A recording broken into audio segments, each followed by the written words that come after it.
Steele, the Director of Public Prosecutions, and Jugnauth and another. Good morning, Mr. Perry. Nice to see a full court. Obviously, yes, and I think it's even... in eager anticipation of your glowing advocacy. I doubt it, but I think there's also great interest in Mauritius through the live. Yes, of course. Yes, of course. Lords, may I just deal very briefly with the appearances so that your lordships know who is present. I appear with Miss Ailes on behalf of the appellant. We're also assisted by Mauritian counsel, Mr. Armin, who's the Deputy Director of Public Prosecutions, and Mr. Armugan, Senior State Counsel.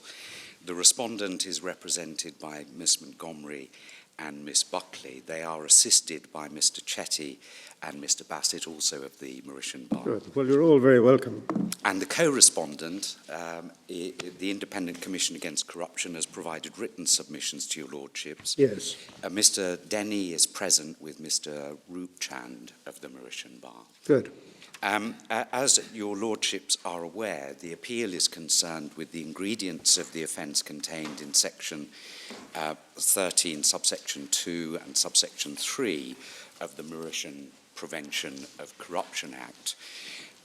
The facts are well known to your lordships. They're set out in the parties' submissions and the statement of facts and issues, as well as the judgments in the lower courts. And with your lordships' leave, I will try to identify what we see as the key issues arising for determination by the board, and then turn to the legislation. Well, you will appreciate this, Mr. Perry, but for the wider audience, it should be made clear that we have, of course, read your very helpful cases, both yours and those of Ms. Montgomery and of the co-respondent. And, of course, we've read the judgments in the courts below, so we're fully familiar with all of the facts and the issues that arise. Thank you. Thank you very much, my lord. The key issues, in summary, are, first of all, what are the ingredients of the offence-creating provision in question, namely Section 13, subsection 2 of the Mauritian Prevention of Corruption Act, and in particular, what is the mens rea or fault element of the offence? The second key issue, linked to the mens rea question or fault question, is whether or not it is a defence for a person charged with an offence under Section 13, subsection 2, to establish on a balance of probabilities that he or she acted in good faith. So that's the good faith question. The third issue is what is the meaning of the expression personal interest as it appears in Section 13.2. And the fourth issue, linked to the third issue, did the respondent's sister have a personal interest in the decision to reallocate the funds that were to be used to pay the company MedPoint Limited? Or were her interests, as the Supreme Court of Mauritius held, separate and distinct from those of the company? The fifth issue is whether the decision taken by the respondent to reallocate the funds that were to be used to pay MedPoint Limited create a situation in which there was a conflict of interest for the purposes of Section 13.2. And finally, was the decision of the intermediate court to convict the respondent correct in light of its findings of fact? And your lordships know that our submission is that on the facts found by the intermediate court, the respondent was proved to be guilty of the offence, and with very great respect to the Supreme Court, we submit it fell into error in its analysis.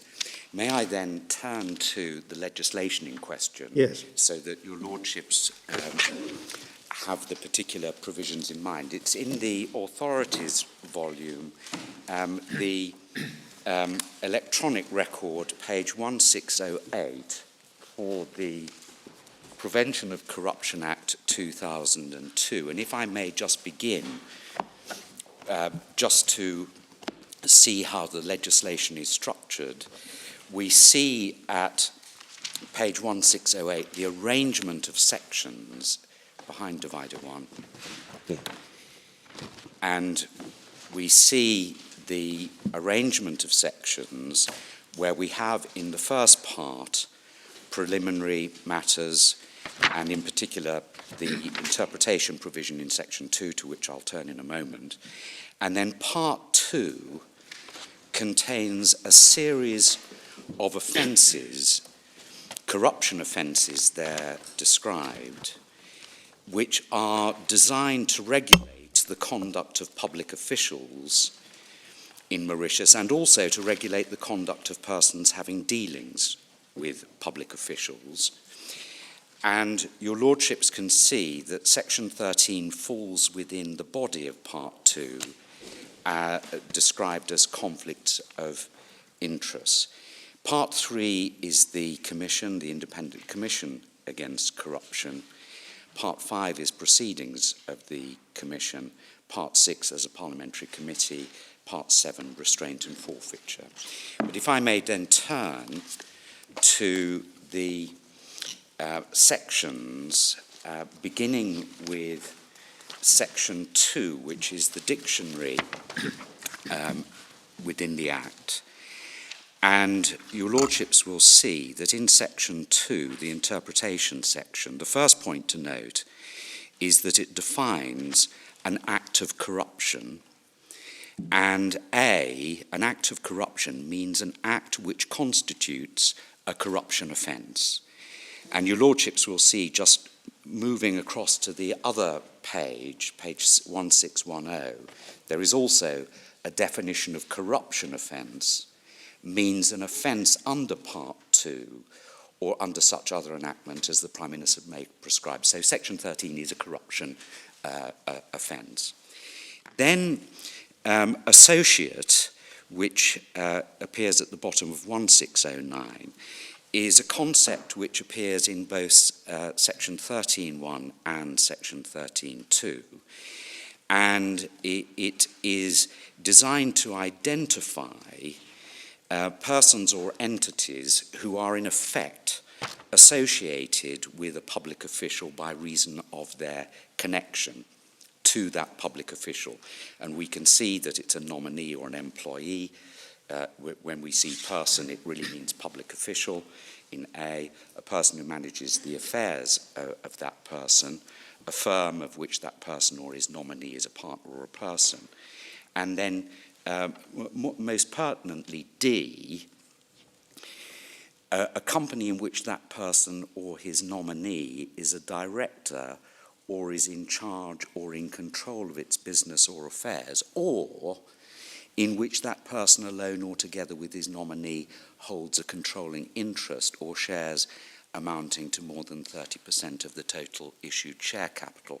The first point to note in relation to this is that the legislation is not drawing the distinction that the Supreme Court drew between corporate personality and a particular individual, because you can be an associate through the fact that you have a shareholding in a particular company.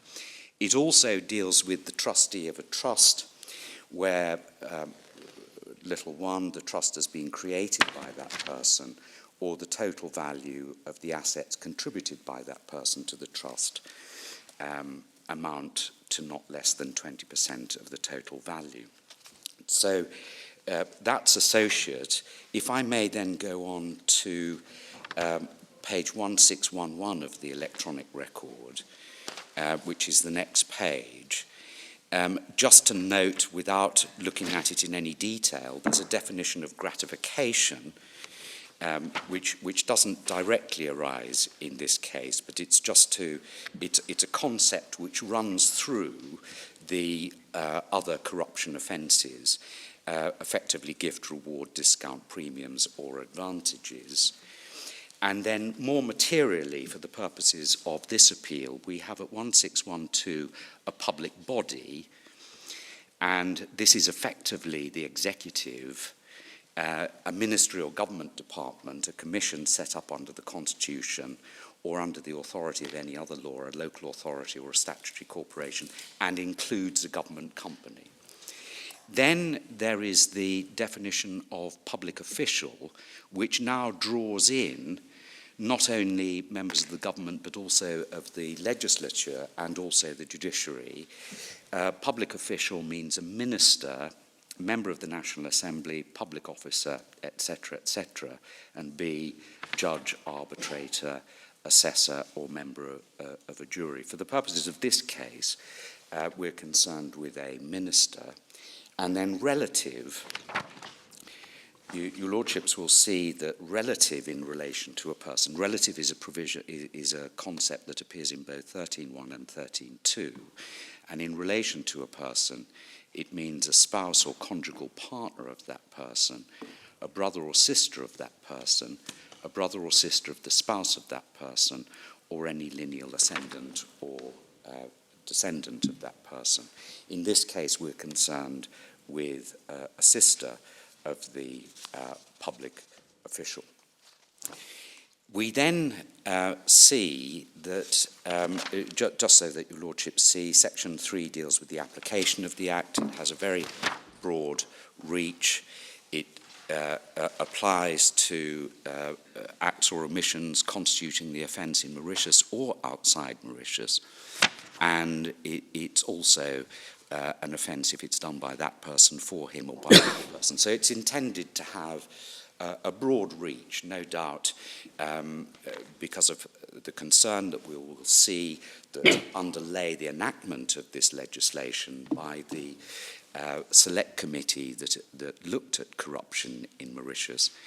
But it's clearly intended to have a broad reach. We then come to the corruption offences. It's not necessary to look at them in any detail, but they cover matters such as bribery by public officials, of public officials, gratification to screen offenders from punishment, using office for gratification, and your lordships can see the type of offences. And then turning to Section 13, which is the material provision, your lordships can see that Section 13 is structured in such a way that subsection 1 is a disclosure provision. Subsection 1 is a disclosure provision, and it operates in the following way.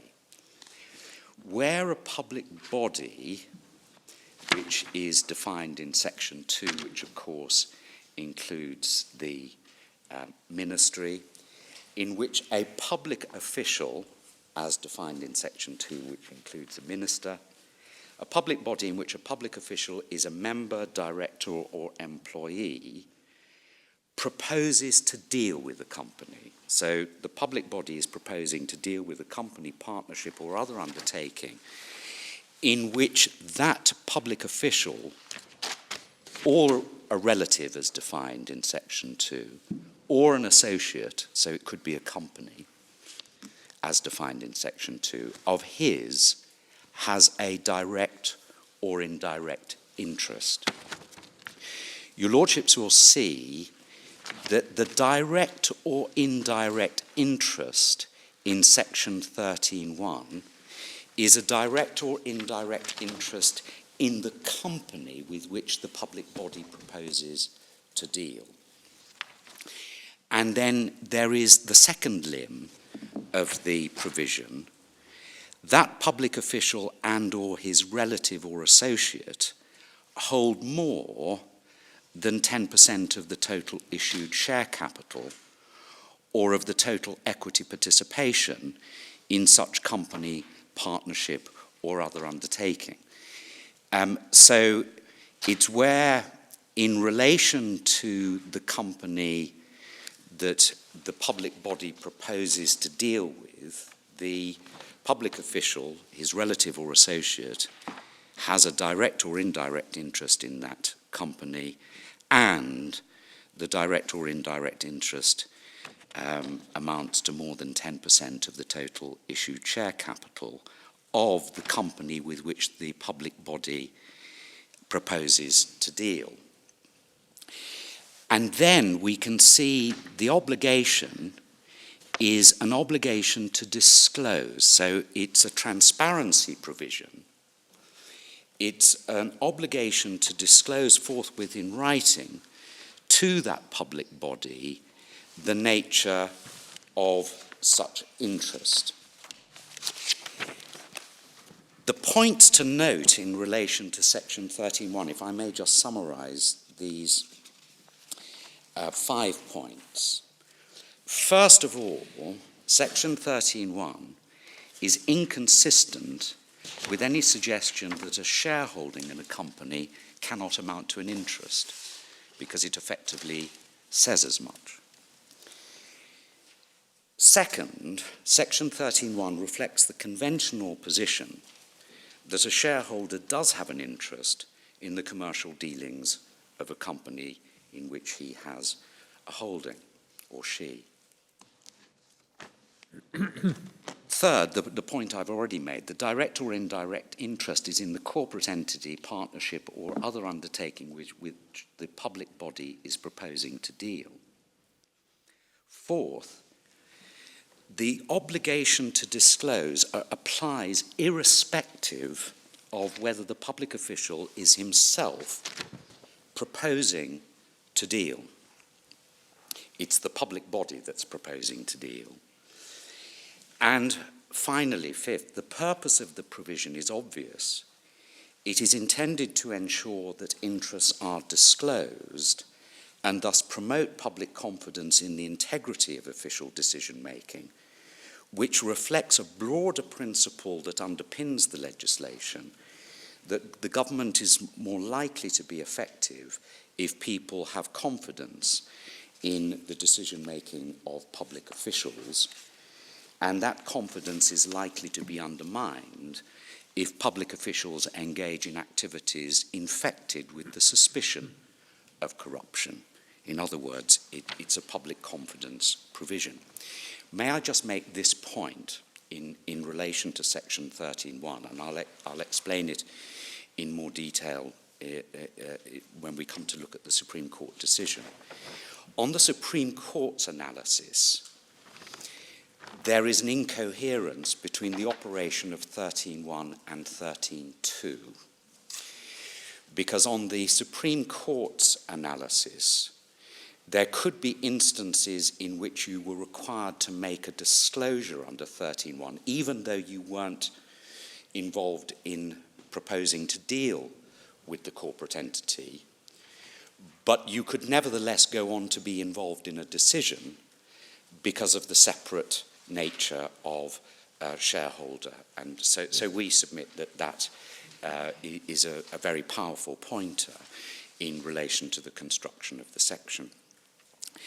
So far as section 13.2... Can I just, it may not matter, but I'm not sure I understand how a direct or indirect interest, what that means. I mean, if you've got a 10% shareholding, which you have to have under B, how is that an indirect interest? My Lord, may I say, for our part, we find it very difficult to see what A adds to B. Yes.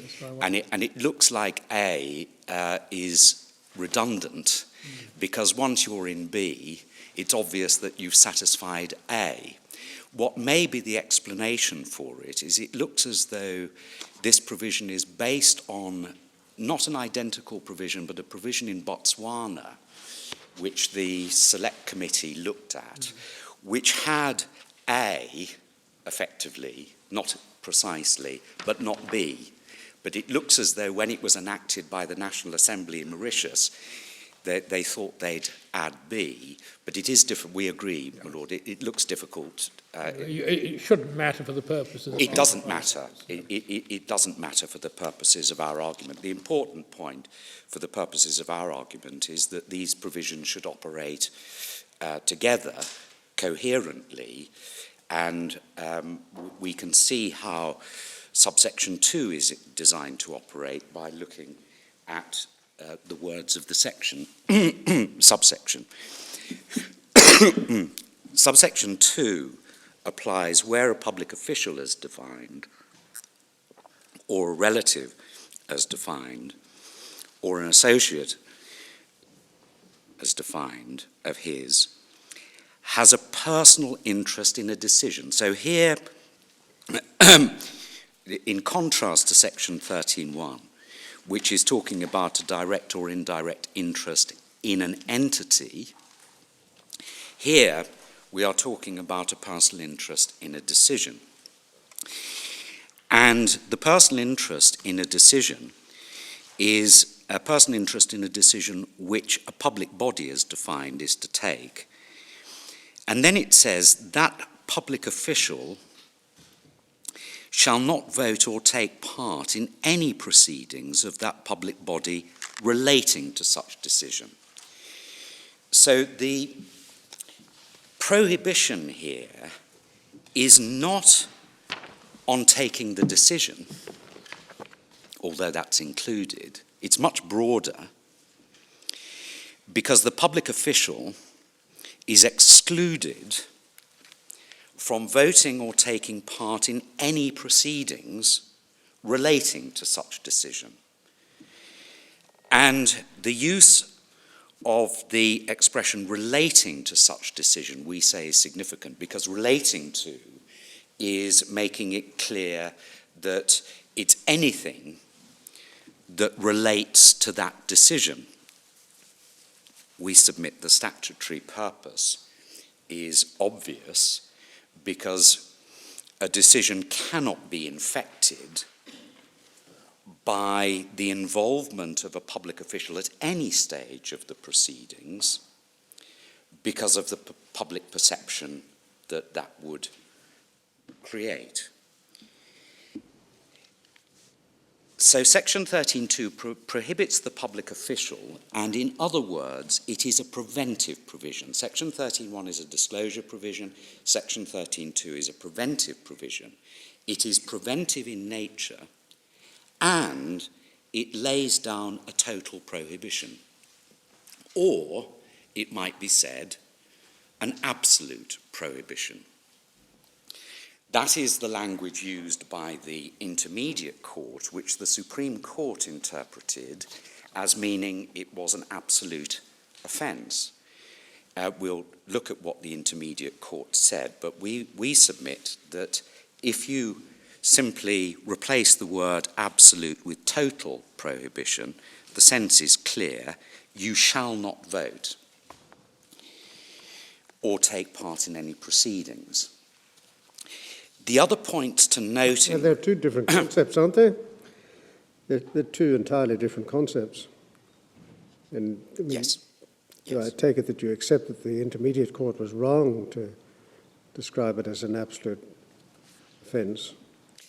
Well, my Lord, I'm going to suggest they didn't describe it as an absolute offence. Right, They but described insofar as they did, they would have been wrong. Yes, yes. If they did, they were wrong. Mm-hmm. Query, and that's one of the matters Yeah, I'll be submitting to your Lordship. But the other point to note about section 13.2, just while we look at it, first of all, it matters not whether the position of the government is adversely affected. This isn't a provision that requires an adverse effect on the government. And it matters not whether the public official can be demonstrated to have shown actual bias or actual favour. It's not a favour provision. The points to note is that the section, first of all, the section does not contain, for example, a lawful authority or reasonable excuse exonerating provision. In other words, it contains no exempting power. And we submit that the position in relation to the absence of any such exonerating provision is significant in the context. The reason why there is no exempting provision is that that itself might fuel the perception that public officials are acting in their own interests. So in other words, if you could go to your superior to seek authority, two problems might arise. First, they might not appreciate the true nature of the conflict of interest, or they might in fact share it.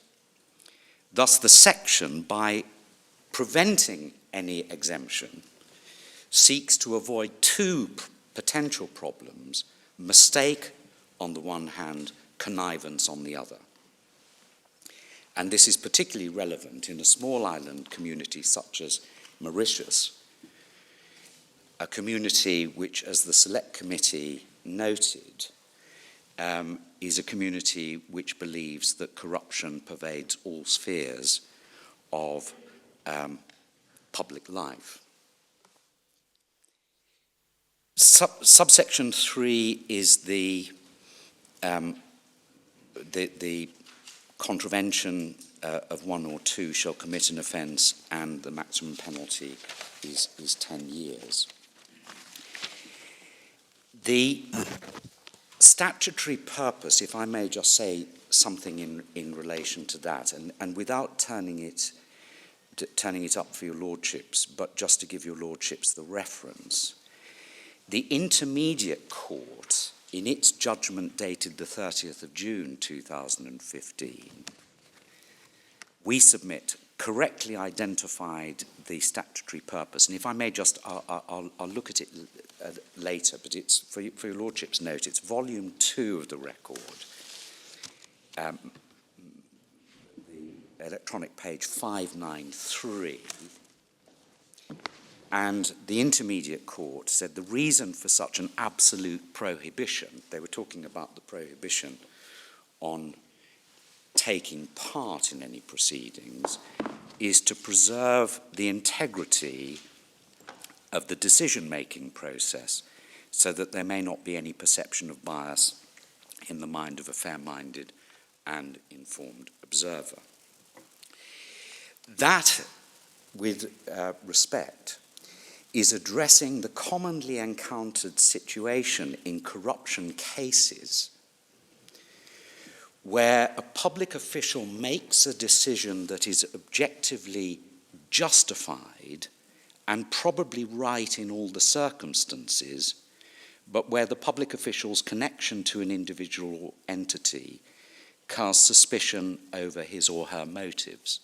So, for example, the classic case commonly encountered in corruption is where there is the award of a contract for the supply of goods to a corporate entity owned by a family member, where the corporate entity can fulfill the contract on the most competitive terms and where the goods are of undisputed quality, but there is no need for the purposes of Section 13.2 to show actual corruption or bias or favour, because the statute is providing a line of demarcation over which the public official cannot cross. The Supreme Court also identified the mischief that Section 13, subsection 2 seeks to address, namely that a public official must refrain, although the Supreme Court put it, must refrain from taking part in a decision, which, as I've mentioned, it's actually taking part in proceedings, where the way the Supreme Court put it was in the decision of a public body which may involve a conflict of interest between the interest of the public body and his own personal interest or that of a relative or associate. If I may just invite your lordship's attention to the Select Committee report, just to deal with the mischief.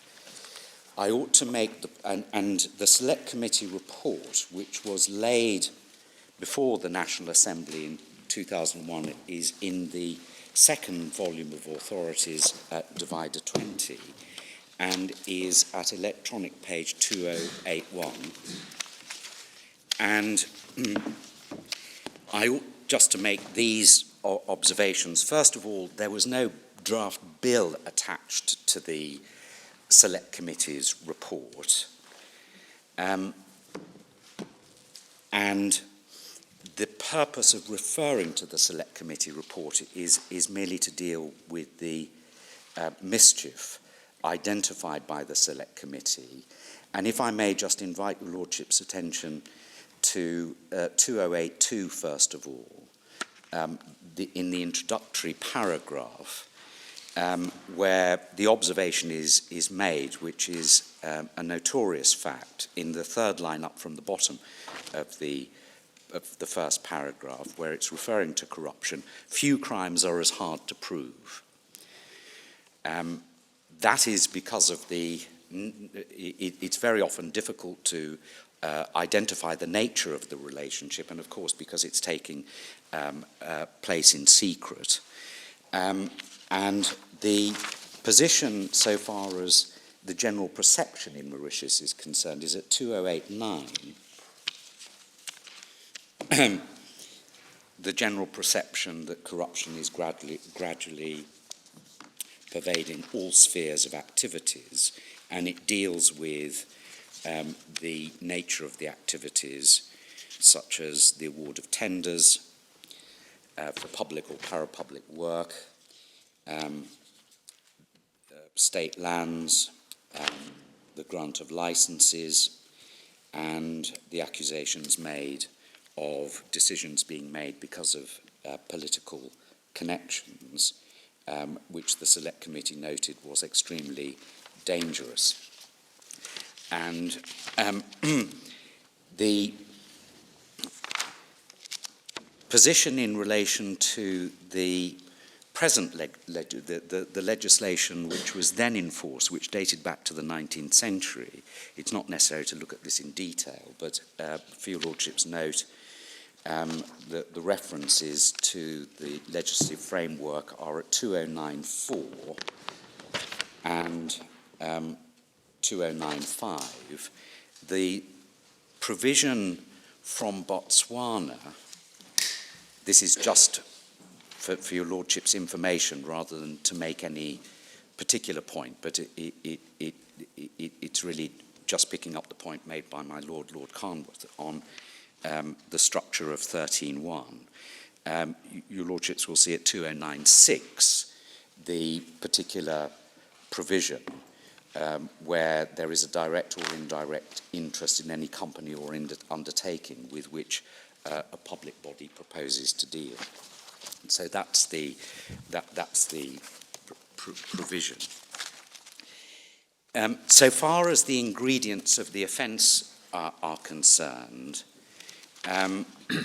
we set out our preliminary observations in our written case, which is paragraphs 58 to 62 at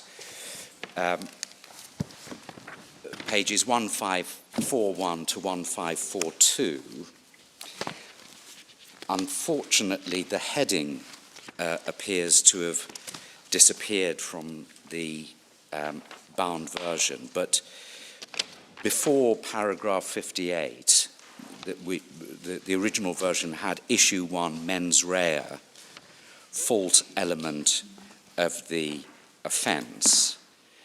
And it's not necessary for me to repeat what's contained in 58 to 62. May I just adopt what is there set out, where we accept that the presumption, the ordinary presumption of mens rea in the well-known cases of Sweeton, Parsley, Gammon, and Brown is not displaced by the wording of this section. And we set out at paragraph 63 the actus reus or conduct elements of the offence, which again, it's not necessary for me to deal with, they're set out. But we make the point in 64 that the first three elements, the defendant was at the material time a public official, that a public body has taken a decision, and that a relative of the defendant had a personal interest, are factual circumstances, whereas the final element, the taking part in proceedings of the public body relating to the decision, is the conduct element.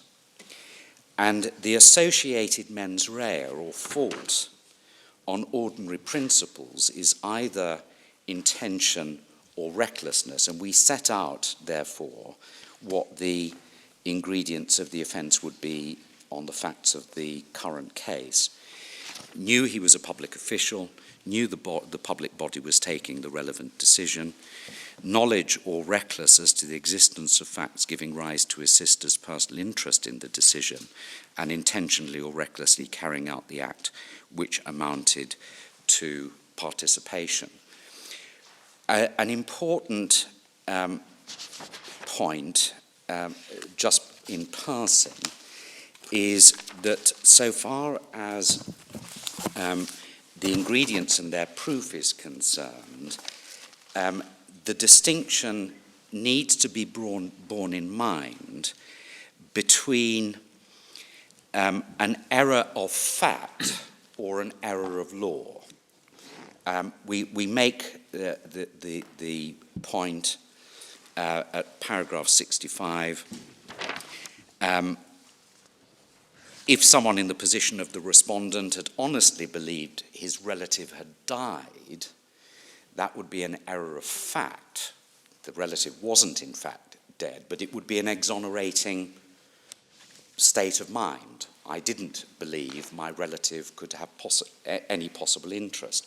On the other hand, if the accused believed that a brother or sister did not amount to a relative under the Act, that mistaken belief as to law would provide no defence. So that fundamental distinction is one which underpins the application of the provision. May I then turn to the decision of the Intermediate Court, just to invite your Lordship's attention to what the Intermediate Court actually said in relation to the particular charge and the evidence. And it begins in the electronic record at page 576.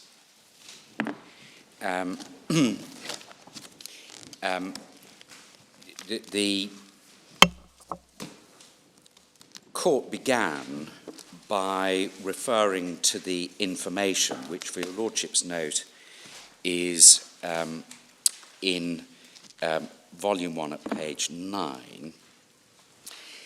And your Lordships will see at 576, just above line 30, where the court quotes the allegation in the information that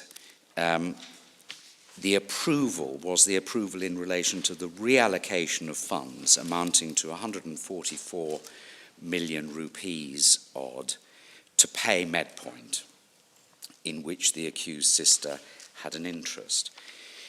The analysis of the charge begins at 588, after the court had dismissed various complaints in relation to the fairness of the inquiry and the decision to arrest and the absence of a particular document. And the material part begins at 589. The decision in the proceedings, as per the information and particulars provided, it's just above line 10, is whether the accused approved the reallocation of funds to pay Medpoint. And reference is made to the virement, which was the technical term for the reallocation of one item of expenditure to another. They then set out what a virement is. That's a reference to what appears at 790 of the record. Then they refer to the evidence of one of the witnesses, Mr. Jugnauth, whose testimony was that that the reallocation may be effected without seeking the prior approval of the Ministry of Finance and Economic Development. And then they go on, the reallocation of funds, which is the subject matter of the present information before this court, and in respect of which decision was allegedly taken by the accused, is in relation to the source of funds from which payment to Medpoint would be effected. And we submit that that is an accurate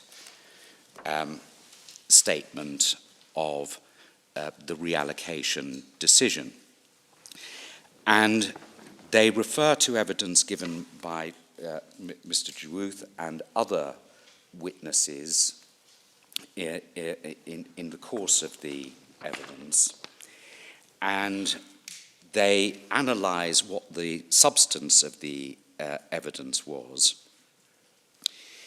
and then they come on to deal with the elements of the offence at 593.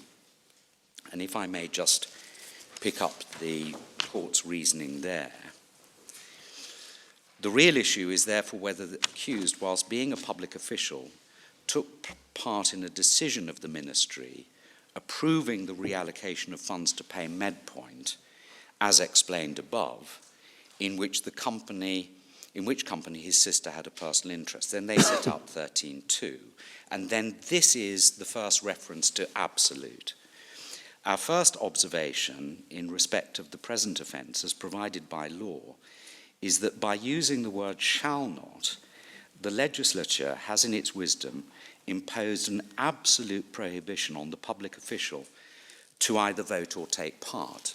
What the Intermediate Court was not saying, and we'll see that it would be curious if they had said it, given that they go on to make findings of fact as to the respondent's state of mind. What the court was not saying was this is an absolute offence, in the sense that it did not require fault in respect of the elements of the conduct aspect of the offence. That's made clear when it says it goes without saying that such absolute prohibition destroys the possibility of an accused party availing himself of the defence that he acted in good faith. Now, this reference to good faith was effectively in response to the respondent's argument and what was advanced by his counsel, which was there was no favour and it was a decision in effect I had to take. And I thought it was in the public interest to take this decision. And the court is absolutely right to say that it is not a defence to say you acted in good faith, because that is the very type of offence that you find in corruption trials in many jurisdictions, where a defendant claims, I was not corrupt because this was actually in the public interest, or it was the right decision to make. So the Intermediate Court is doing no more than identifying what the prohibition is in 13.2, and it is doing no more than identifying the absence of any exonerating provision, and the absence of any exonerating provision for the reasons I've mentioned. You told us that the respondent had presented this argument. Where do we pick that up? Lord, the written submissions on behalf of the accused are at page 558, and the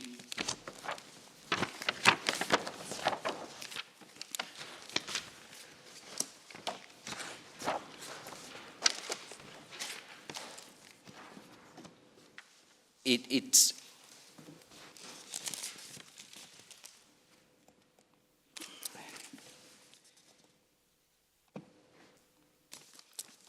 but Lord, perhaps I can just come back to the reference, but certainly in relation to the prosecution submissions, if I may just invite your Lordship's attention to 541, because this it was also part of the proceedings before the Intermediate Court when the defendant was giving evidence. But this is what the prosecution were responding to. At at 5414.3.3, the defence also argues that there was a decision to effect purchase of a geriatric hospital, and because there'd already been approval, he had no alternative. That was his evidence. He said he had no alternative but to implement the decision. This argument is akin to putting up a defence of necessity, where the accused agrees he had no alternative but to have a specific course of action, and that is being engaged. While on that page, my Lord, may I just, while it's open, also invite your Lordship's attention to 4.3.2, because the prosecution argument was not that it was an absolute offence. The prosecution argument was that they demonstrated knowledge. The prosecution case was that because the respondent's evidence was that he hadn't referred to two particular documents, referred to him with the minute in question, and the prosecution were putting in issue the credibility of his evidence in relation to that point. Then the court goes on at 593 to note any proceedings relating to such decision, and they go on to repeat the absolute prohibition part, which we submit is correct at 593 in the emboldened passage. In short, there is absolute prohibition to take part in any way whatsoever in any decision-making process. We submit correct. Then they identify the mischief, integrity of decision-making, and then they come on to address the elements of the offence at 594. They deal with public official at 594. Relative has a personal interest in a decision at 595, and the decision was in respect of the reallocation of funds so as to enable payment for the acquisition of MedPoint, which in fact was the evidence that the respondent's decision enabled payment to be made, in which his sister had the 23.59% shares. Then they refer to the relative. There was undisputed evidence. There were birth certificates and marriage certificates. They're documents A, A1 and B, which are in your Lordship's bundle. And then at 596, the court has duly considered the written submissions of the defence at the top of that page. May I just give you Lordships the reference, because that is a reference to page 559 and 560. And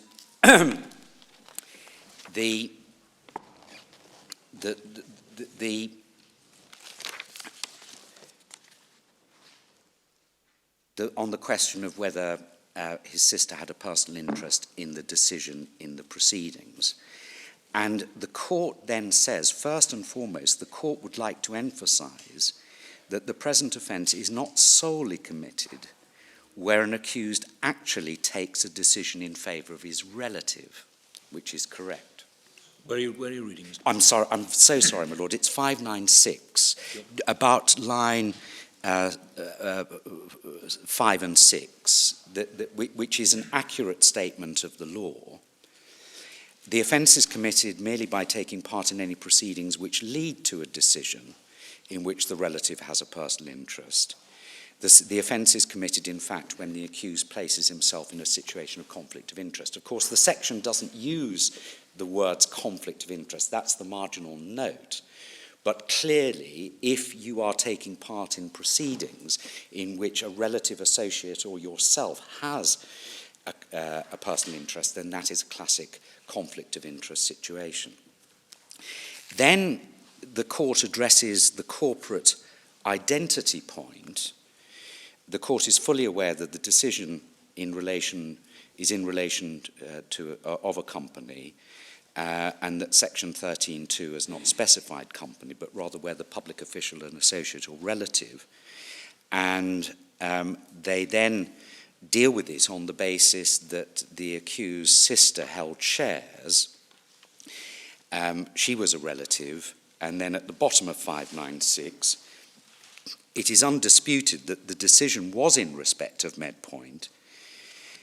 As a shareholder with not less than 23% of the total shares, as well as being a director, and there's a reference to document U, which is at page 788 of the bundle, it goes without saying that the accused sister has a direct personal interest in whatever decision affecting Medpoint, and we would submit that that is correct on ordinary principles, but in particular having regard to the statutory setting. The ministerial decision to find funds, now this was criticised by the Supreme Court on the basis that it wasn't finding funds, it was reallocating funds. The ministerial decision to find funds so as to pay Medpoint unavoidably has a direct effect on her financial situation and therefore definitely her personal interest. We submit in relation to the to find funds formulation that it was in substance the finding of funds, and all the evidence was to the effect that without the minister's approval, the payment from the unallocated funds could not have been made. I'll come to that in a moment, if I may. Yes, well, you'll come to the point that is made that the funds would have been available in any event, albeit from a different source. Well, Lord, I'll address that in a moment, if I may. Yes, no, by all means, take your own time. Then, Lord, 597, which a public body is to take, and then it deals with the question of public body. And there's the statement, we have no doubt that the Minister of Finance had to decide on the issue of reallocation of funds following the correspondence from Mr. Jugnauth on the 22nd December. That's page 692, that particular correspondence, so as to identify the funds to enable payment to Medpoint to be made. So it was to enable Medpoint to be made. That was clearly the evidence for the acquisition of land and building for the National Geriatric Hospital project. And then the court says it was by no means a simple decision, and it identifies the reason why it says by no means a simple decision. First of all, the amount, and secondly, the urgency, because Mr. Jugnauth had clearly specified in his correspondence to enable that's at 692, to enable payment to be effected within the fiscal year, which ended on the 31st of December 2010, and it was already the 23rd of December. And the importance of the decision is evidence from the memorandum attached to the virement certificate, and the relevant paragraph is set out. And if I may, just keeping a finger there, go to page 755, where that document appears. 755. 755, sorry. The virement certificate is at 754, which is the authority which provides the basis for the payment to Medpoint. And Mr. Jugnauth was at that time an official within the Ministry of Health and Quality of Life. And this is to enable payment to be made to Medpoint. Then there's the memorandum that the amount that was being used was being reallocated from the upgrading of hospitals and the acquisition to an acquisition of land. And it says that this was necessary to enable the disbursement of funds under the appropriate item of expenditure to settle the land acquisition deal for the setting up of a national geriatric hospital. And that's dated the 27th of December. Then going on to page 598,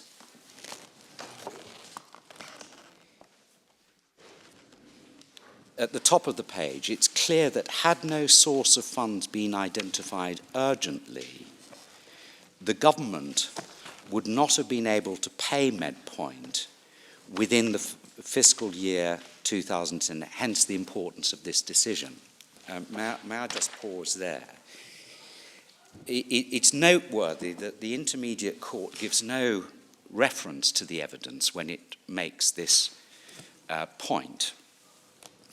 And it was criticised by the Supreme Court on the basis that there was no evidence to support this finding.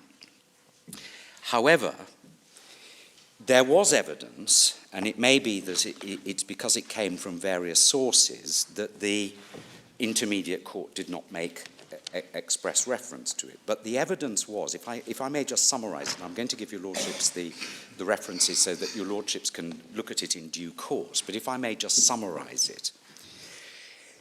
The position was that towards the end of 2010, the question arose within the Ministry of Finance and within the Ministry of Health as to how this project was to be funded. Your Lordships know that originally it was envisaged that there would be a payment made from what so-called lottery funds. But then it was decided very late on that in fact it was, and it was also at one point suggested that it would be paid for in 2011. But two things happened. First of all, by November, it was decided that it would be paid in 2010. And then it was decided that it would be paid for out of savings within the Ministry of Health, because they hadn't spent on other projects. Now, Mr. Yip, who was the Director of Economic Finance, and if I may just give your Lordships the references, he dealt with the fact that the payment was to be made from savings at page 186 of the record. He dealt with the fact that the calendar year was the end of the financial year at page 195 of the record. Sorry, page. 195. And at 199, he makes clear that the budget for 2011 was going to exceed what was available. So in other words, there wouldn't be funds available in 2011. Well, unless from the lottery. Well, it would. The evidence was that you would have to go back to the National Assembly for the vote. Mm-hmm.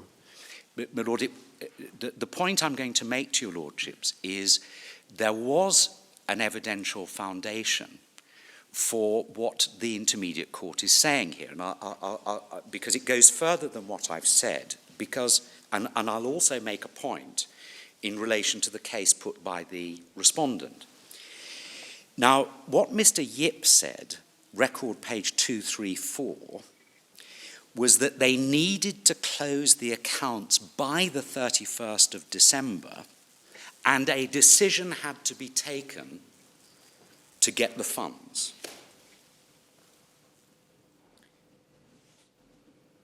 And when was that? When was that conclusion arrived at? That conclusion was arrived at in the November going into the December, my Lord, because he said there was an estimates committee that met on the 18th of October. For the purposes of your Lordship's note, that's record page 241, where the estimated cost was now 100. Sorry, I mean, we seem to be jumping around rather. Are these references set out somewhere? I can provide them to your Lordships, but Lord, the point was that when Mr. Yip was cross-examined at record page 258, he made it clear that the Lotto Fund does not exist. 258, the Lotto Fund does not exist. In fact, the Lotto Fund was just a name, and in fact the only fund was the Consolidated Fund. And That's slightly mystifying. There wasn't a lotto fund at all. it was all, he said there was no Lotto Fund, it was part of the Consolidated Fund. But importantly, in cross-examination, and this is page 272 of the record, he said that the savings at the Ministry of Health, within the Ministry of Health, would lapse if they were not used by the end of the calendar year. So in other words, the savings that had been identified within the Ministry of Health would lapse if they were not used. Now, this was in cross-examination, and it looks as though it was part of the respondent's case, as part of his defence that I had to do this, was that if I didn't do it, the funds would lapse. It's hard to see why that would be cross-examined in if that were not the case. And also, Mr. Ramchurn, the official within the Ministry of Finance, also in cross-examination at 299. Sorry, these are witnesses for which side? These were the prosecution witnesses, but in Both cross-examination... Mr. Yip and Mr... Mr. Yip and Mr. Ramchurn, who was an official within the Ministry of Finance, but in cross-examination by counsel for the respondent. At 299, Mr. Ramchurn said the project had to be implemented and paid before the end of 2010. And at 303 and 304 of the record, it was to be funded from Ministry of Health funds. The Ministry of Finance will not give the money, and it had been decided to use the Ministry of Health funds. And Mr. Jugnauth, the Permanent Secretary, at 324, also, 324 of the record, also made the point about the lapse of the funds, with there being no provision in the 2011 budget. The point of that, Lord, is that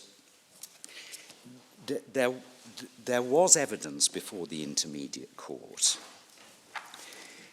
that the particular funds that had been identified would lapse by the 31st of December. They would not be available to the Ministry of Health, and it would require a vote of the National Assembly for funds to be voted, and it seems as though that is the basis for this particular finding, which was criticised by the Supreme Court. It seems rather ironic, if you're right, that this emerged in the cross-examination of the witnesses, and it wasn't led if it was such a central plank of the prosecution case. Well, but Lord, what appears to have emerged in cross-examination was that he was placed in a position of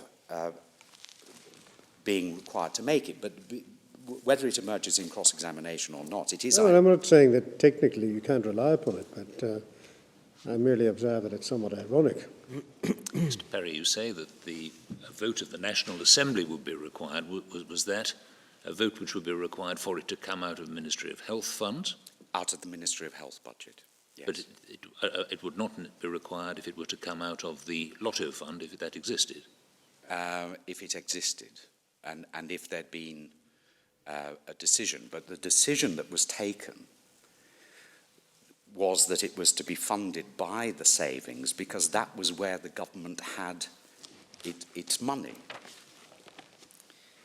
And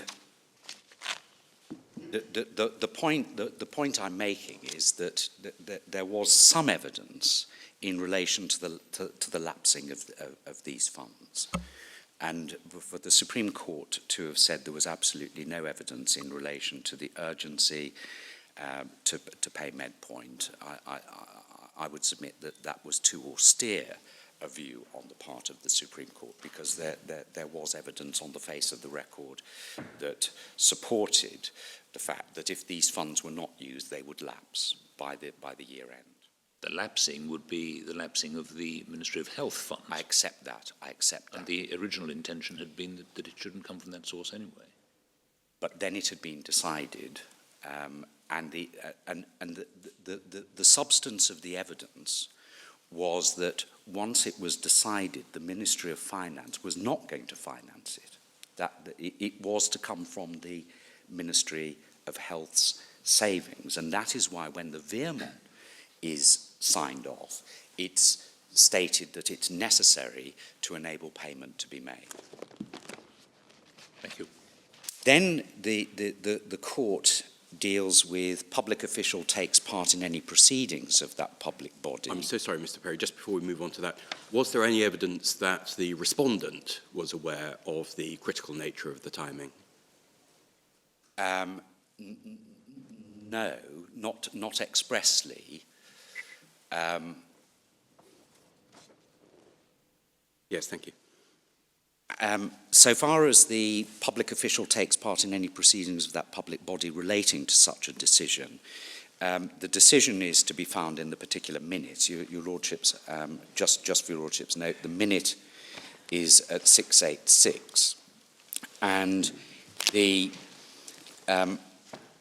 court then deals with the fact that the accused does not perhaps I can just turn it up so that your Lordship see it. It's at 686. This was the minute, and if I may just identify the two documents to which reference is made in the minute. But your Lordships will see that it's a minute addressed to the VPM, that's the defendant, passed through the Financial Secretary, the Director, Mr. Yip, who is the witness, the Budget Coordinator, the Analyst, and then it makes reference at folio 5, that's page 692.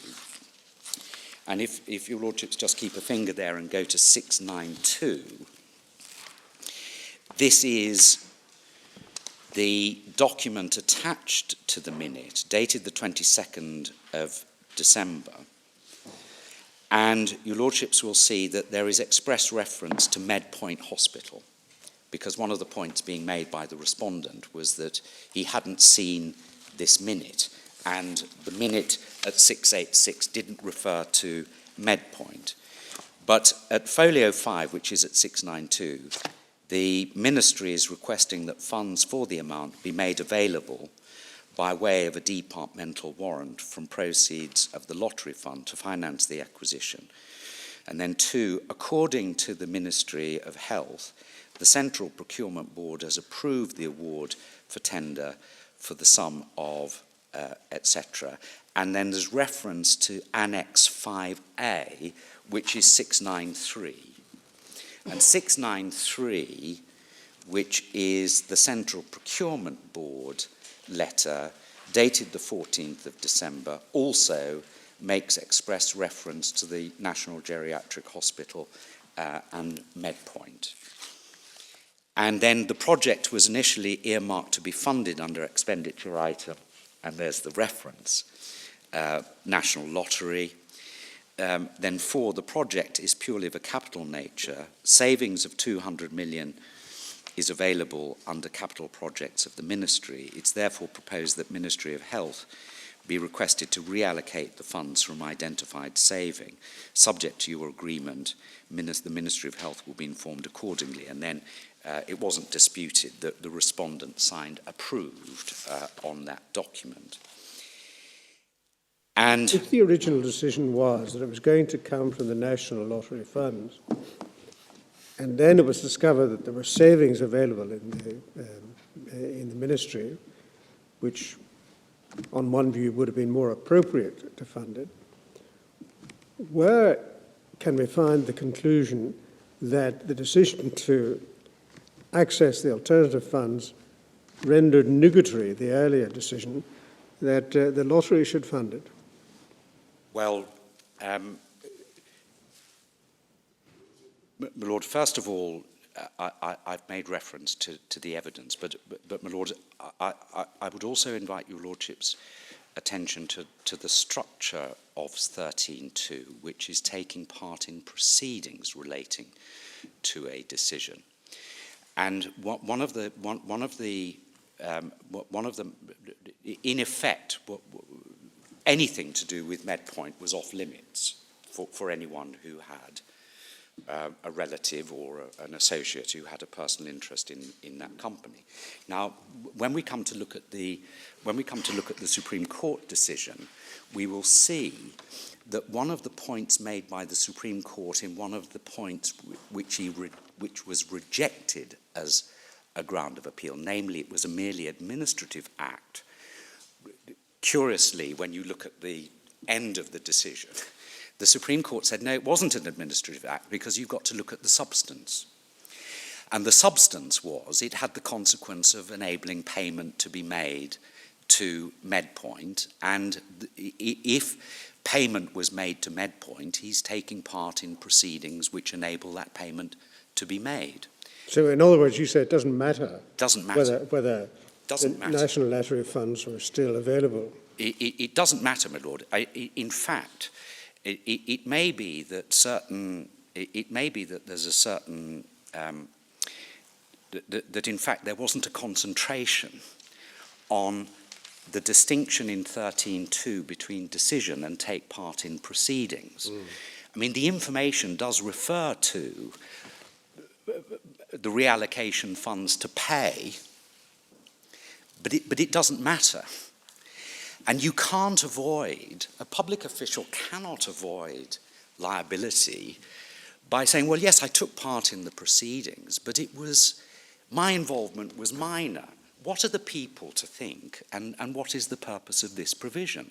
Is it not to be infected with suspicion? Because what are you doing? What are you doing? But does it even need to be infected with suspicion? It doesn't need to be. As I understand your argument, as soon as he participates to any extent in the allocation of funds to MedPoint, that's it. Because he's taking part in the proceedings. And that was essentially, when the Supreme Court rejected ground 5, which was it was a mere administrative decision, they said it wasn't a mere administrative decision, you have to look at the consequences and the substance. I'll come on to, which appears to be at odds with the later reasoning. But my Lord, if I may just, then at 600, having dealt with in the emboldened passage, I think I've got to. Sorry. Then 599, at the bottom of 559, they again refer to the absolute prohibition to take part when a situation of conflict of interest arises. They were not saying, and they said it matters not whether it's collective or individual.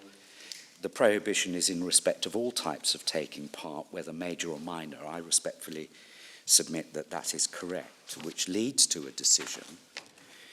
And then they deal with the signature on minute 6, which, as we've looked at 686, the court notes the specific use of the word requested, and the relevant sentences are reproduced. And then the finding that by affixing his signature and approving the above request, the accused has beyond doubt taken part. And then, and this is crucial to the way the intermediate court analysed it and the question of whether they treated it as a strict liability offence. The defence has submitted that since the accused has stated he considered minute 6 only, without taking into account the other folios correspondence in the red file, and minute 6 did not make any mention of MedPoint, he could not possibly have had knowledge that minute 6 was in fact referring to MedPoint. Now, what the court don't say is that's irrelevant, because we don't need to look at your state of mind. They then go on to address his state of mind, and they say that this is devoid of substance for the reasons we've given. And they say, first of all, Minute 6 makes no mention of the word Medpoint. It refers only to the National Geriatric Hospital. But it's abundantly clear that the name Medpoint was always mentioned in respect of the acquisition of land, so that the link between Medpoint and would and should have been easily and reasonably made by the accused. The court keeps in mind the fact that the accused declared his interest at cabinet stage as soon as he heard about the NGH project and the possibility of Medpoint being one of the bidders. He declared his interest, and then they address the same attitude when he received a letter from the then Minister of Health. That's at page 804. But on 601 at line 9, it is also of importance to note here that the accused acknowledged that the sum involved in Minute 6 was a significant one, so that as a responsible minister, he cannot be believed when he stated he did not consider the other folios mentioned therein before affixing his signature and approving the request. So they're making a finding of fact that they did not believe him when he said he didn't consider the other folios. And they say, be that as it may, irrespective of the fact that Minute 6 does not mention the word, the accused's attention ought to have been drawn by the fact that Minute 6 was about, and he should have declined to approve the request in order to avoid falling within the situation. We've come to this conclusion in light of his own previous conduct. Then another part of the decision that was criticised by the Supreme Court, because the defence submitted, and in fact the defendant didn't say, the respondent didn't say he knew how many shares his sister had. He said he knew that she was a shareholder. And it was, so this is knowledge again, the court is addressing knowledge. And they say at the bottom of 601, whilst it's clear from his deposition that that's his evidence in court, he would want the court to believe he did not know the number of shares. He did not state in so many clear or unambiguous terms that he did not know whether his sister was a shareholder. On the contrary, and then they quote his evidence at the top of 602, and for your lordship's note, that is cross-referred to page 466 of the record. And then he says this, he said this in evidence, my sister and my brother-in-law were shareholders, and it was being managed by my brother-in-law. When the issue was raised in Cabinet, I declared my interest. So he did know that they were shareholders. So this is where the distinction between fact and law comes in. If you know that you're a shareholder, then that's knowledge of the interest that is held by your sister. And you can't say, well, I knew she was a shareholder, but I didn't think it was going to be found that that was a personal interest, or that it would be found that it was a personal interest. That would be you denying the offence on the basis that you didn't think it was against the law to do what you did. Now, but I mean, the personal interest under the section is in the decision, yes, not in the company. Exactly. Yes. So knowing she's a shareholder just shows knowledge of interest in the company. Yes. There may be a different question to be addressed as to whether there's personal interest in the decision. Yeah, well, my Lord, my Lord, yes. But I would submit that the obvious structure of 13.1 and 13.2 is that if you're a shareholder and you have 24%, you have an obvious interest in the decision to pay that company, in the same way that if you were a shareholder and the public official was entering into a contract with that company, it's to look at the statutory setting to see what this legislation is designed to address and the mischief it's designed to address. But if you think that the company is going to be paid from one fund or another, irrespective of whether the approval is signed, is that then knowledge of a personal interest of the sister in the decision which is being made. Yes, because you're taking part in the proceedings that will lead to the decision to pay. No, but what I'm putting to you is, if you think the company is going to be paid in any event. Yes, it is, because, my Lord, otherwise, you immunise yourself from involvement at all, and you say, right, I can't become involved in this, and then you become involved because you say, well, it doesn't really matter. But there is an important point here that was made by the Select Committee about the pervasiveness of this perception that people are becoming involved in this sort of decision-making when there is a personal interest by a relative. Now, once you're taking part in those proceedings, and this is one aspect of the Supreme Court decision that I do agree with, is you look at what is in truth, what in substance is taking place. Otherwise, the mischief at which the section is directed is going to be circumvented on the Supreme Court's reasoning by, well, first of all, it's a corporate entity, and secondly, well, it's irrelevant to the eventual decision. That's not what Section 13.2 says. It's saying the whole of the proceedings, you may not take part in any of the proceedings, and it would be an error of law to say, I knew my sister was a shareholder, and I knew it was going to lead to a payment, but I didn't think that that was against the law, because it is, I would submit. So I'm submitting, my Lord, that would fall into the category of error of law. Yes, thank you. Then your position is that even if it's a purely administrative decision within the Ministry of Health, as whatever that quite means, that would be enough to make it a decision relating to the personal interest.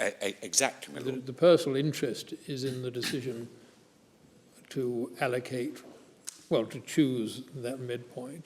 Anything relating to that, you say, is court. Yes. And I mean, that, his case, I mean, according to what appears at the top of page 602, his position was he shared his interest and he didn't want to have anything to do with it. exactly. And his defence trial was he didn't know that this was to do with it, is that? Yes. Well, he ran a number of defences. First of all, I didn't know it was to do with it.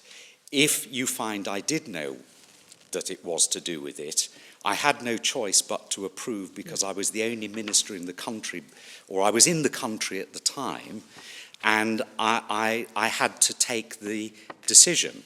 In fact, the evidence was that he could have delegated to the financial secretary, but in his evidence, he said he didn't know that he could delegate to the financial secretary. So, but my Lord, I submit, my Lord, that what I'm submitting to your Lordship, which your Lordship has accurately summarised, is if you are concerned with a provision that is designed to promote public confidence in the integrity of public decision-making, for someone to become involved in the proceedings is the very point that the legislature has said must not happen. That must not happen. Mr. Perry, the wording of subsection 2 requires that he should not take part in proceedings relating to such decision. Is it your case that the decision in question is not the decision in which he participated, but but other decisions in relation to the allocation of funds? Well, my Lord, the way it was put, my Lord, was that it was a decision to allocate to pay. So but my Lord, my point would be, my Lord, it wouldn't matter. It wouldn't matter. Was it ever put on that basis below, that it was enough that it related to earlier decisions? No. It was put, my Lord, on the basis that it was the allocation to pay, the reallocation to pay Medpoint. There already was a contractual obligation on the part of the government to pay. Yes. And this decision was simply to identify the source of the payment which the government was contractually bound to make. Yes, of course I accept that, my Lord, but the point that I would advance in response to that is, and of course we're here not only for the purposes of this case but also for future cases. The point that I'm making is that it is important to make a distinction between decision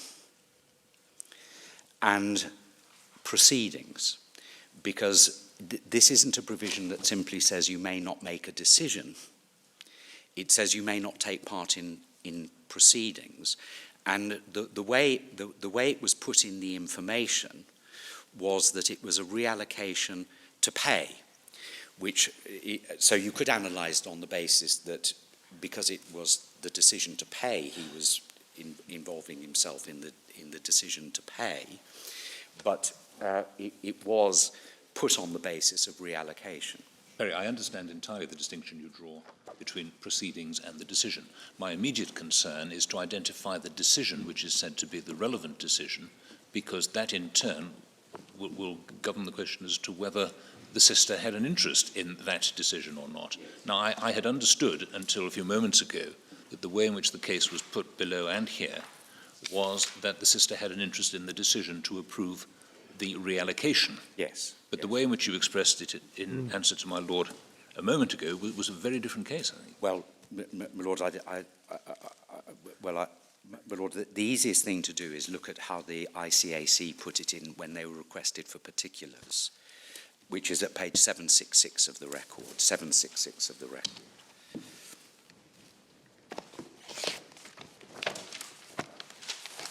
And the way it was put at 766, this was in response to a letter which had been written by the respondent's senior counsel, which is at page 765, full particulars of personal interest in the decision and proceeding.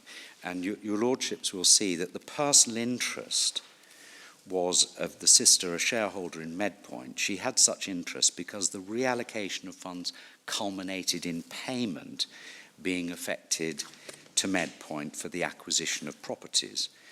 The decision is then said to be the approval by the accused in his capacity as Minister of Finance and Economic Development of the request for reallocation of funds, and the proceeding is the course of action taken by the accused to reallocate funds. So these are particulars of the case provided in advance of the hearing before the intermediate court.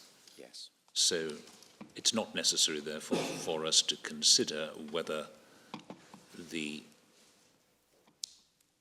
conduct in question of which complaint is made related to an earlier decision. Thank you very much. I just wonder about the slightly curious expression that culminated, well, it says to payment, but yes, culminated in payment. The payment was due. There was no question of that, wasn't it? There's contractual obligation on the part of the government to pay. Yes, but... And therefore, that obligation had to be discharged in some fashion.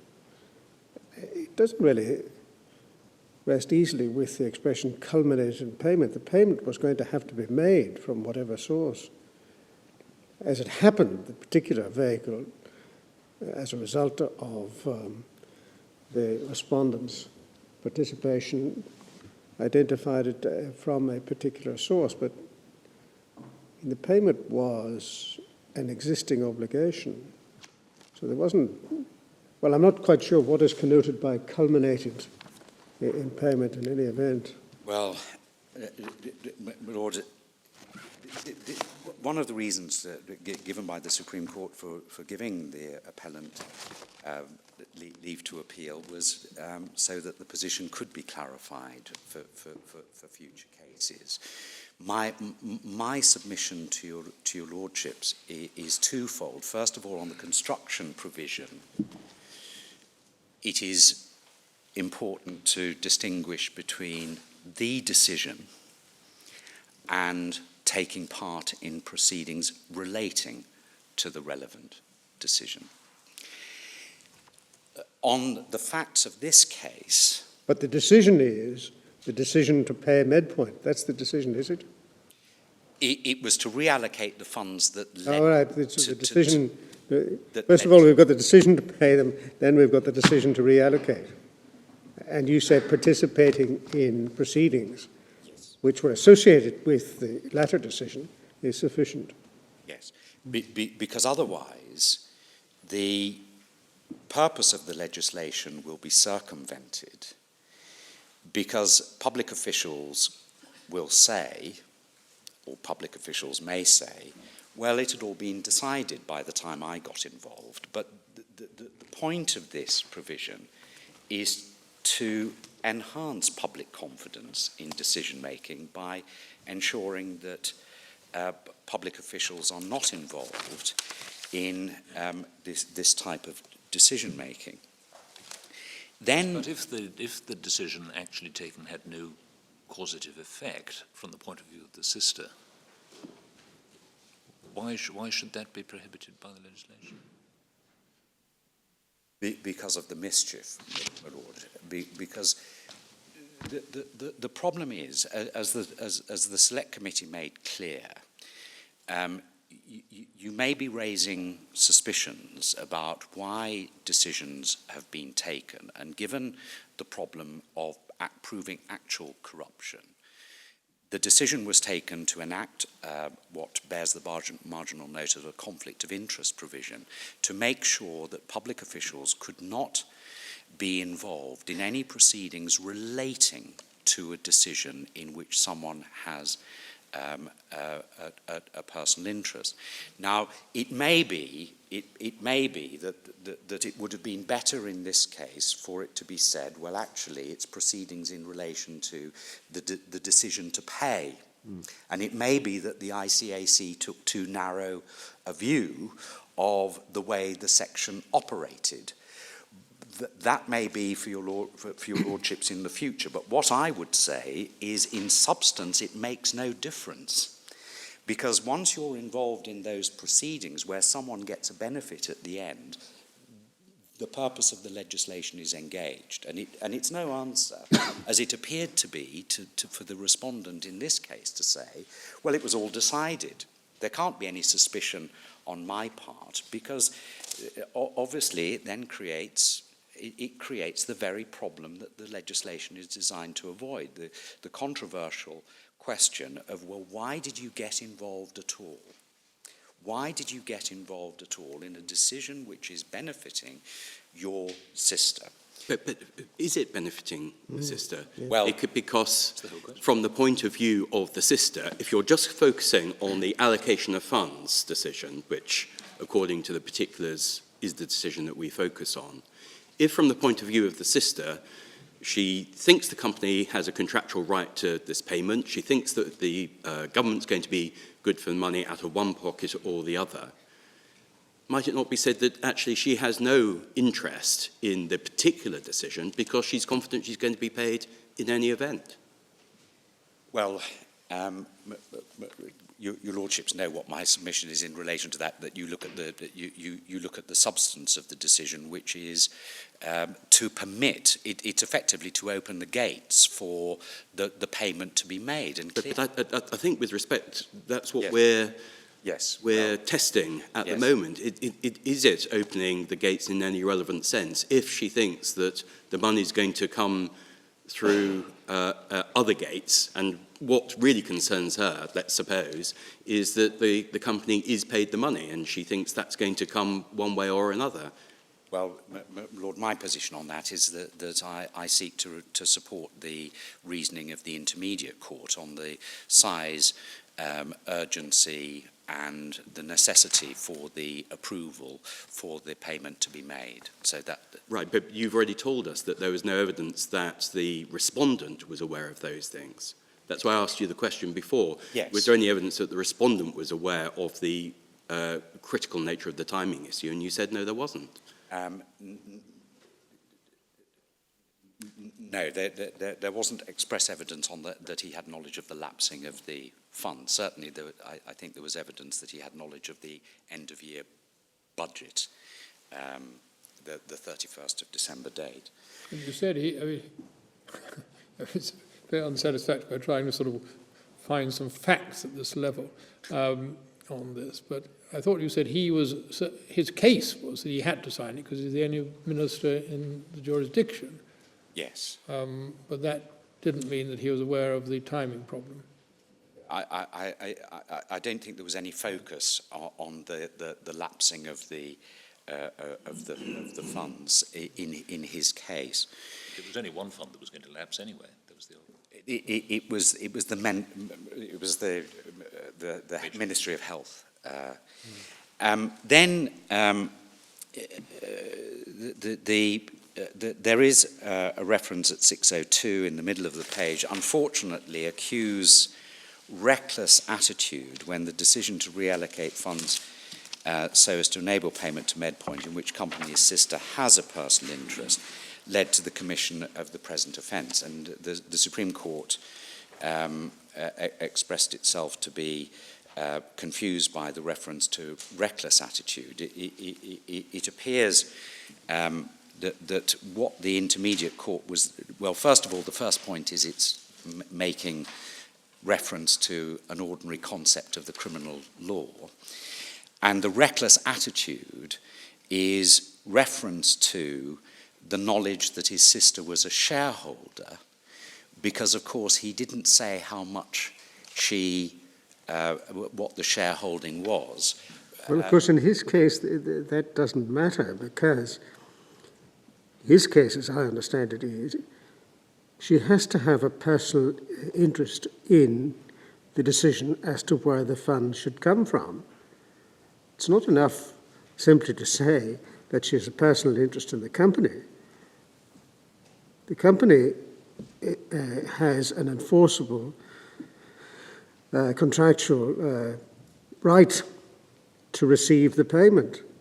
It must be necessary to show that she has a personal interest in the decision as to the source of public funding, mustn't it? Well,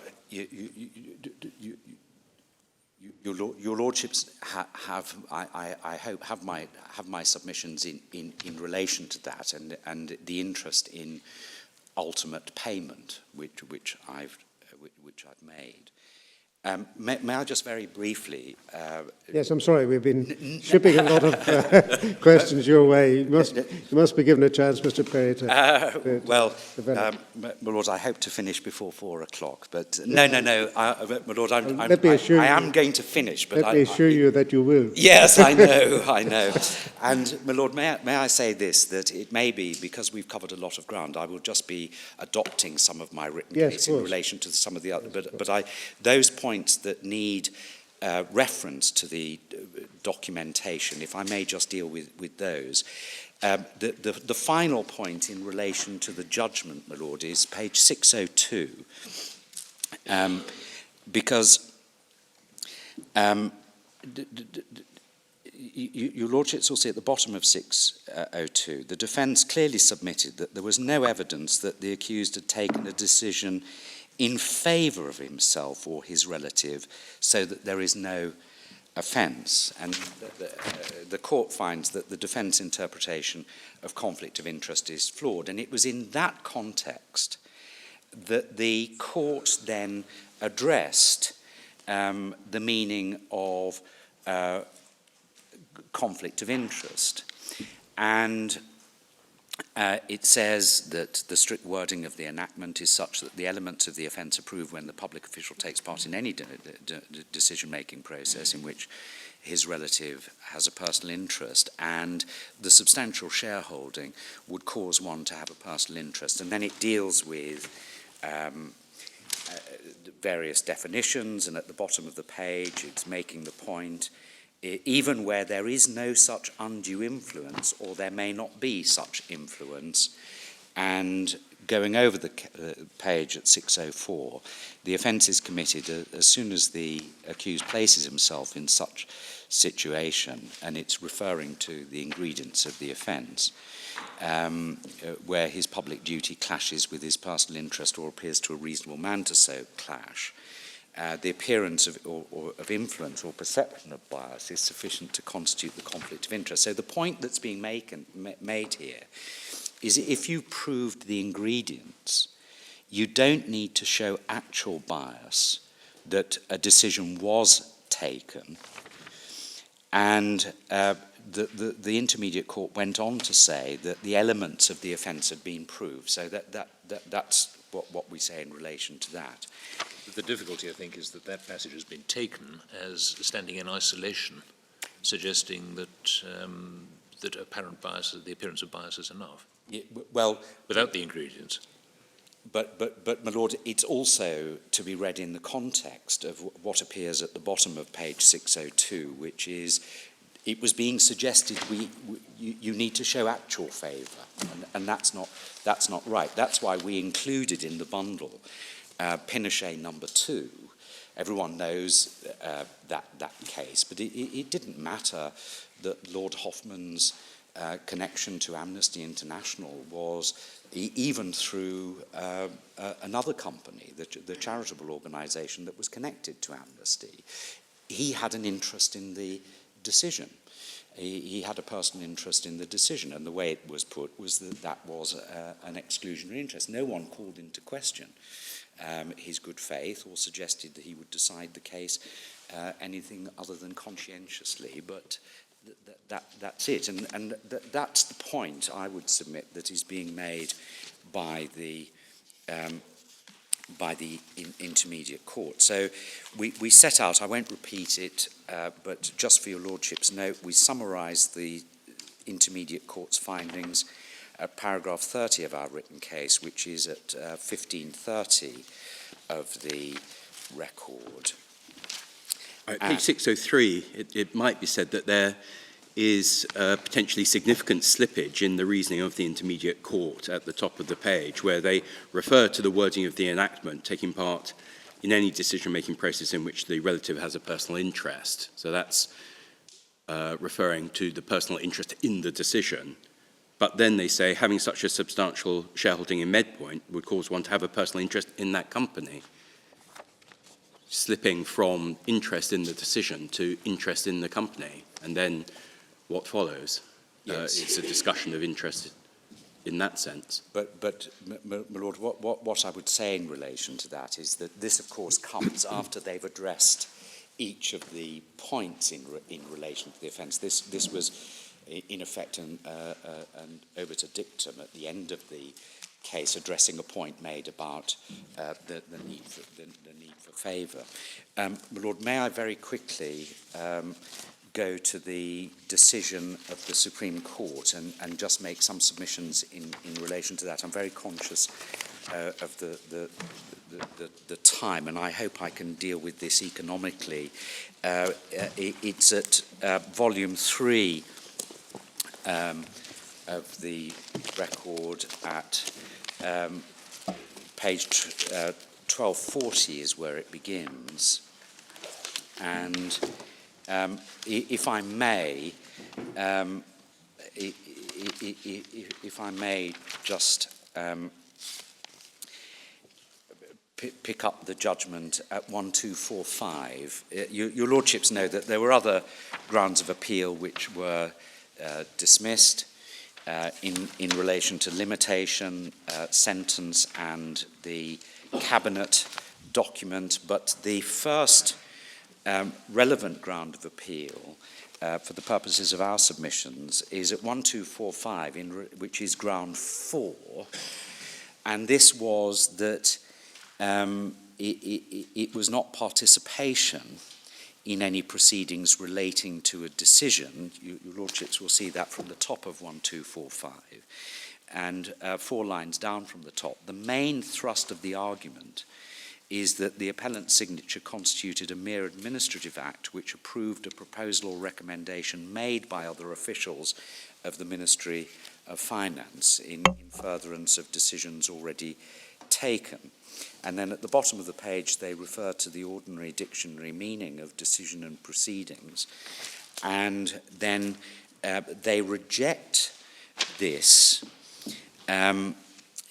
because at 1246 at 10, the magistrates had decided that he had taken part in proceedings and had taken the decision to approve the reallocation of funds.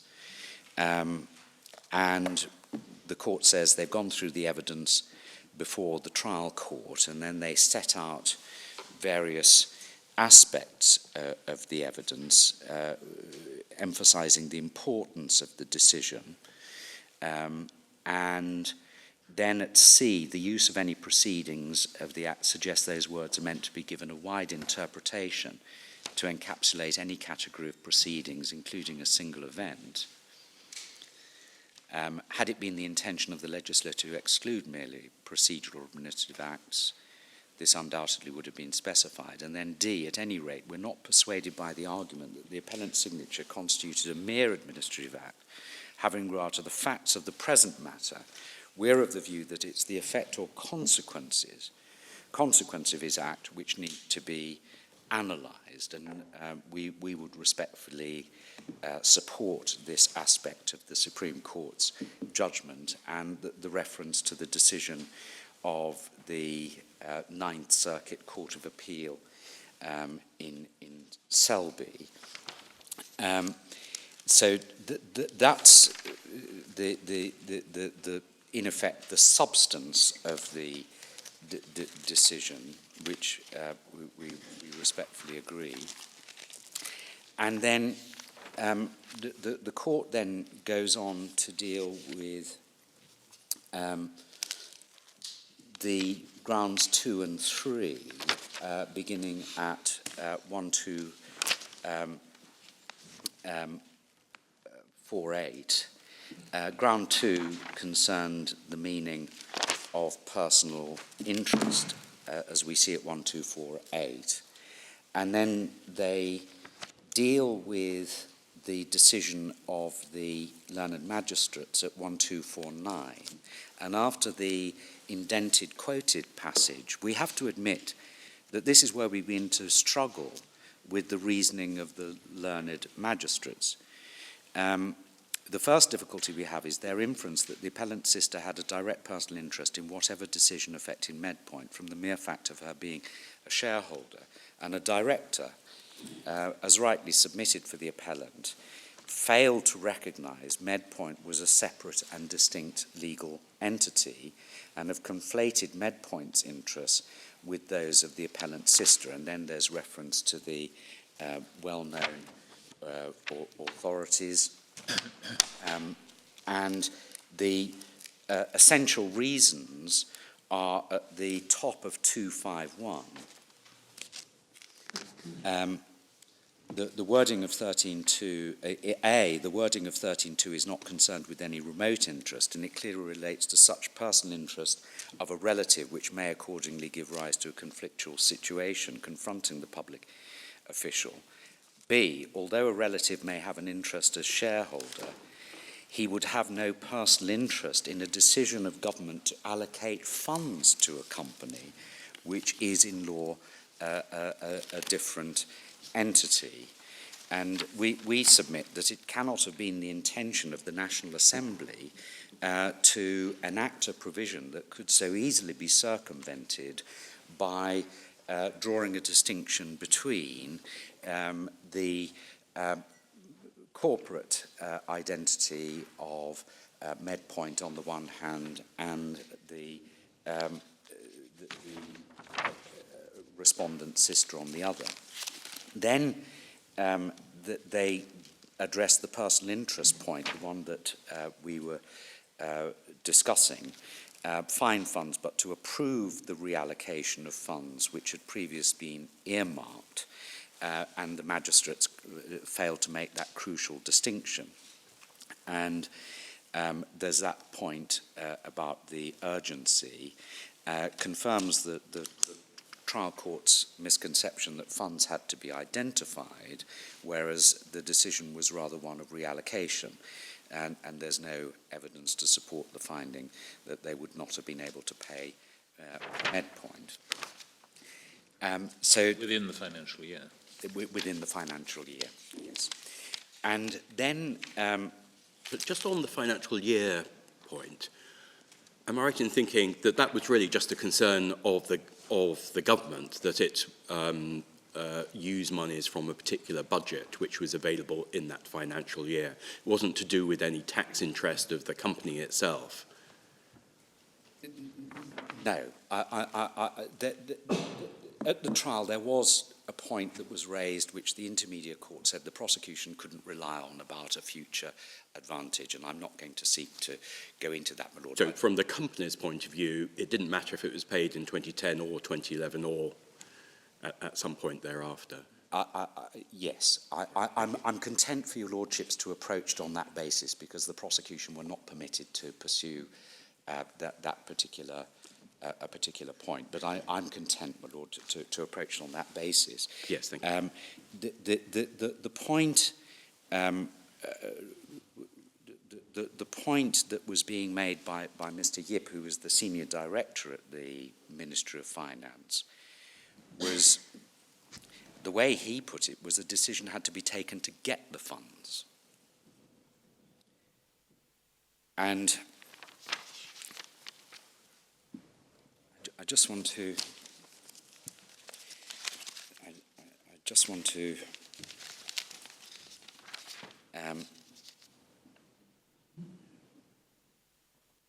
I should just draw, by giving your lordships a reference, that during the defendant's evidence, his counsel, this is at page 479 of the record, was making the point during the evidence that you can only use the savings for 2010 projects. So if I may just look at 479, because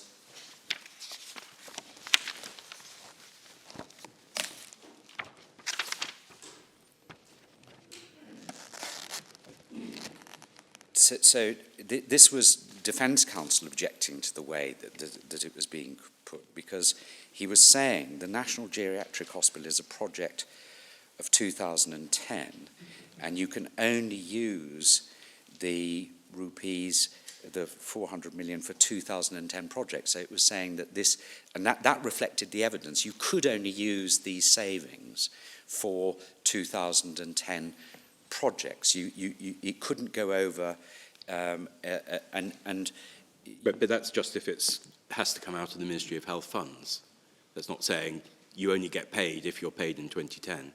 Yes, but the point that was being made, this is one of the ironies that it was a defence point. If your lordship looks further up the page, once you reach the 31st of December, the 400 million, we lose it. It's not carried over.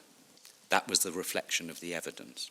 But you lose it from that budget? Yes, Yeah. yes. It's the government that loses it. It's not Medpoint. Yes, I think we've probably been over that ground. So. Yes. So it's not the government that loses it at all, because it's just the consolidated fund. It's the not notionally used. Right. And that's why you then need the vote from the National Assembly, because you need the parliamentary decision as to supply, to which is then directed at particular budgets.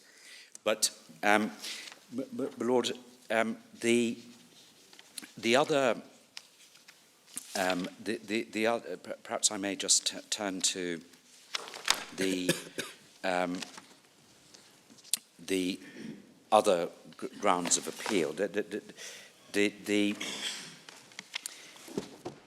ground 3 is failing to address the issue of conflict interest correctly, and I've explained what we say about that's at 1254, going on to 1256, and I've explained what we say about the intermediate court decision. I don't intend to go back over what we said,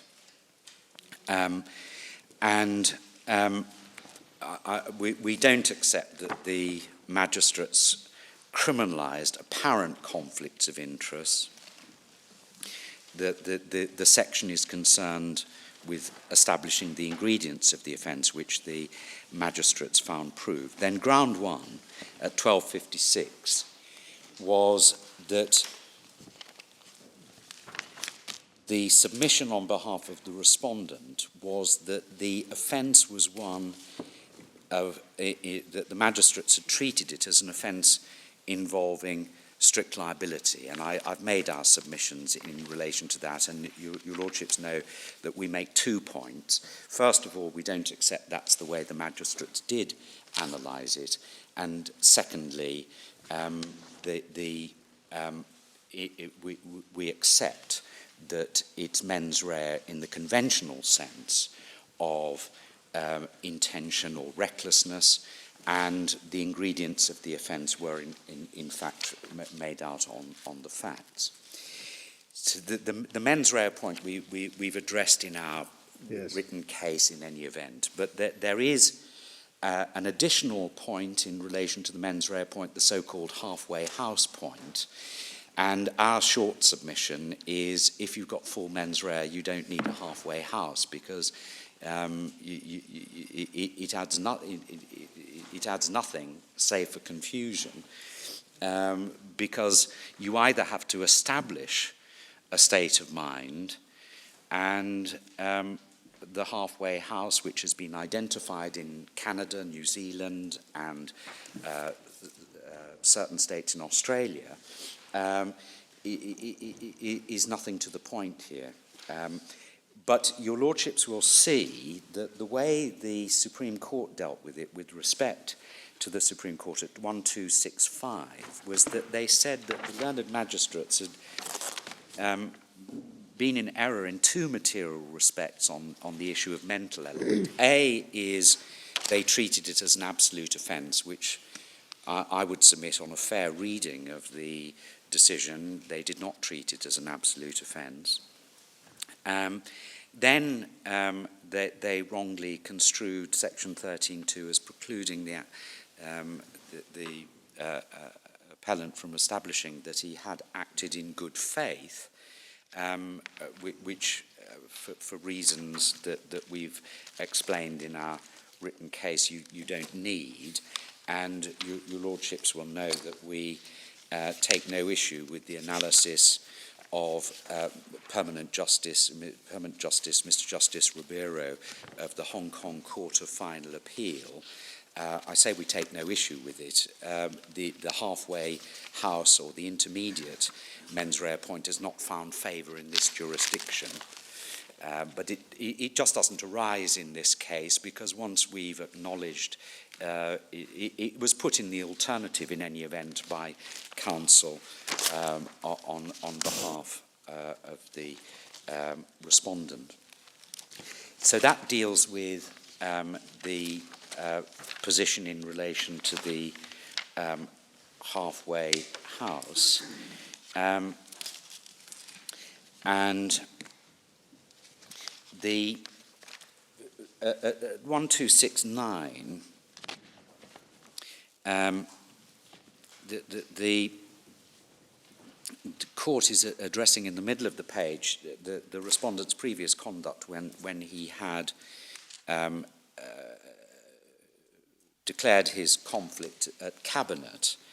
And they say, we're of the view that the previous line of conduct of the appellant was not only relevant but also immaterial in assessing whether he could have known that his sister had any personal interest in the reallocation decision. Having formally abstained from dealing with the matter when he was aware that MedPoint was involved, it does not stand to reason that he should have deliberately got himself in on this occasion. And then they say that learned counsel made a bold attempt to salvage the situation by saying that the magistrates had found mens rea, and they make reference to the defence of good faith, and they set out what the prosecution had to establish. And then going over the page, they say, true it is that the learned magistrate found the appellant knew that his sister possessed an interest in MedPoint. He also knew that his decision to approve the reallocation of funds related to the payment of MedPoint. However, it cannot be said that they found the requisite mens rea in respect of all the conduct elements. In particular, the third conduct element, that's knowledge, that's going back, that's knowledge that his sister possessed a personal interest in that decision. And then they say this: what they found was that the appellant must have known that his sister was a shareholder. But if your lordships just go to page 6 to 602, the point we had noted earlier, just to sort of have it open, that is not what the intermediate court was saying. He must have known, because his evidence was he did know that she was a shareholder, and that quote from the respondent's evidence at 602 was an acknowledgement on the part of the respondent that he did know that they were shareholders. So what the Supreme Court was saying there, that they found he must have known, we would respectfully submit it was in error. And the court based its decision on the basis that that could not be equated or stretched to a finding that he knew that she had any personal interest in the decision to reallocate funds, and that he knowingly participated in the decision-making process involving a conflict of interest. Then they say independently they treated it wrongly, and the good faith defence. And I've made our submissions in relation to that. So may I just deal with just some final matters just before I conclude. We deal with the question of personal interest in the written case, manuscript 155, memory stick, page 1556 to 1558, paragraphs 104 to 113. And may I just adopt our submissions in relation to the personal interest in the decision. I've already made our submissions in relation to any proceedings and the findings of the lower court. In relation to the corporate personality point, which we characterized as issue 4, which is the we deal with in our written case at 1558 to 1561.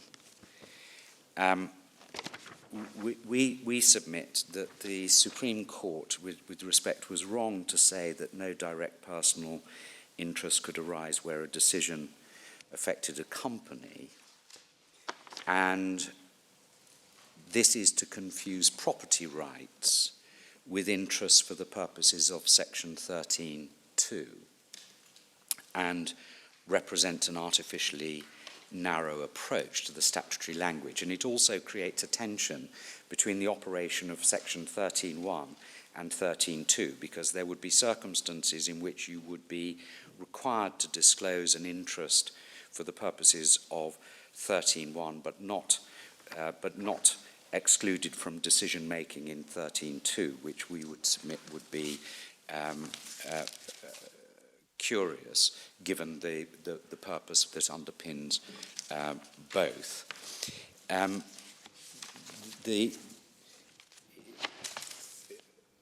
The decisions relied on by the Supreme Court, Prest, Bromfield, are all cases involving a question of the proprietary rights of the parties. And as we make clear in our written case, an interest need not be financial. An award of honours would be a good example of a decision-making process that would be caught by the section, or even a nomination for an award, even if it were not granted, which is why the Intermediate Court was correct to say that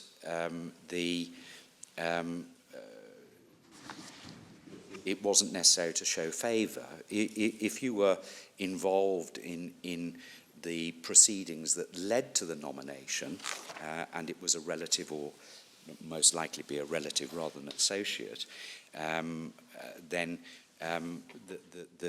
the operation of the section is clear. And I've already made reference to Pinochet number 2. That's in the authorities bundle 2 divided 13 at MS 1878. See Lord Brown Wilkinson at 1893 for the identification of the interests. And also Lord Hope's analysis at page 1900, making the point that it's no answer to say that I am in fact impartial, because the purpose of the disqualification is to preserve the administration of justice from the suspicion of partiality. So our submission is that the question to be asked in every case is simply whether the relevant individual has a personal interest, giving these words their ordinary meaning, set in their statutory context, rather than in any technical sense. And we deal with conflict of interest in our written case 1562 to 1565, and the application of the law to the facts at 1565 to 1566. But we would invite your lordships to, or if I may just adopt what's there set out, because in the course of my submissions I've covered much of the territory, I hope. My Lord, unless I can assist your lordships further, those are our submissions in support of the appeal. Thank you very much indeed, Mr. Perry. Thank you very much. Ms. Ailes? Thank Thank you. you very much. Ms. Montgomery?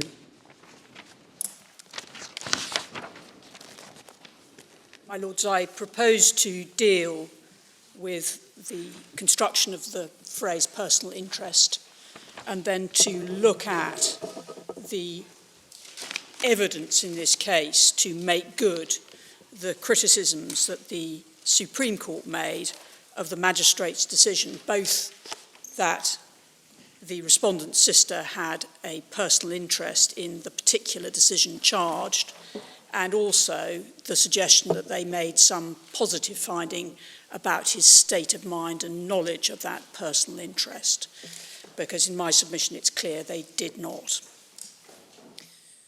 So starting, if I might, with the concept of personal interest, in our submission it is clear that personal interest has to be approached carefully in the context of the statute, because as your lordships will have seen from the terms of section 13.2, which you've got at electronic bundle 1616, reading over to 1617, it's in volume 1 behind flag 1.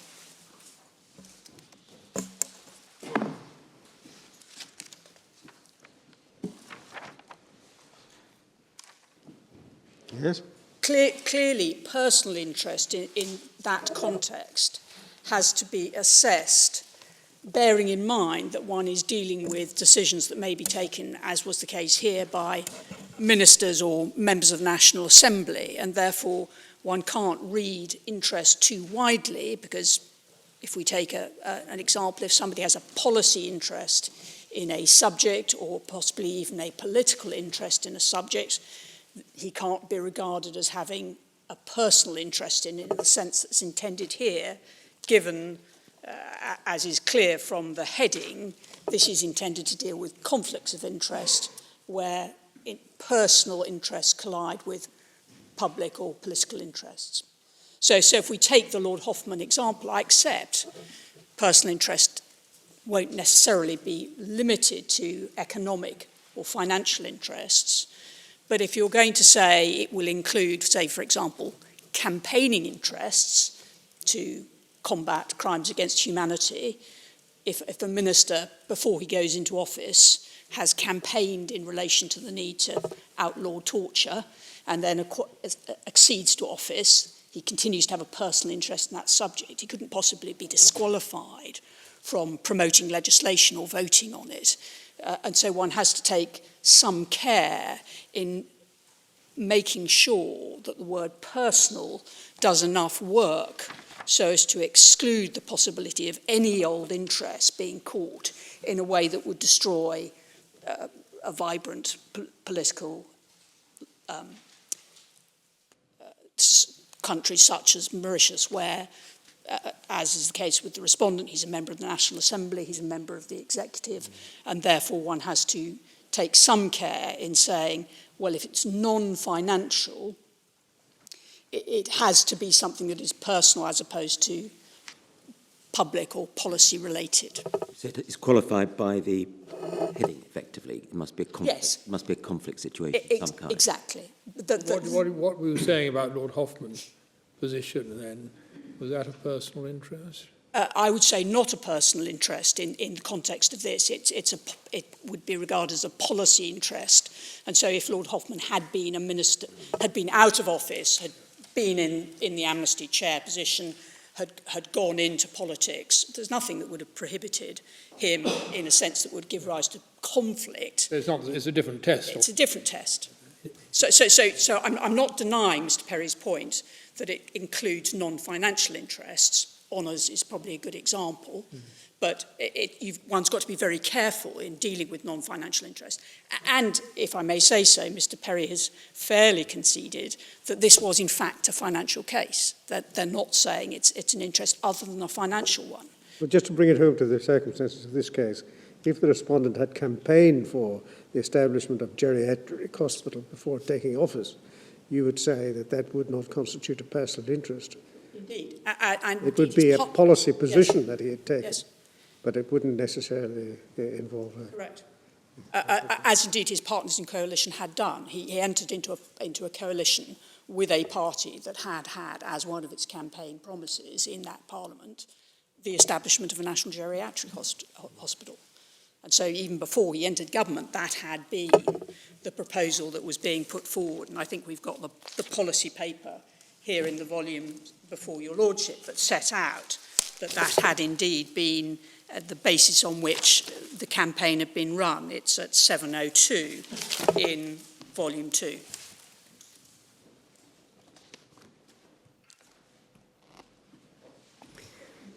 The other point that I would make, although I don't accept the suggestion that the Supreme Court had simply ignored the possibility of a shareholder having a personal interest through a corporate shareholding, what the Supreme Court said was it will be a case-by-case specific judgment of any particular corporate activity, whether a shareholder can be regarded as having a specific interest in a specific corporate transaction.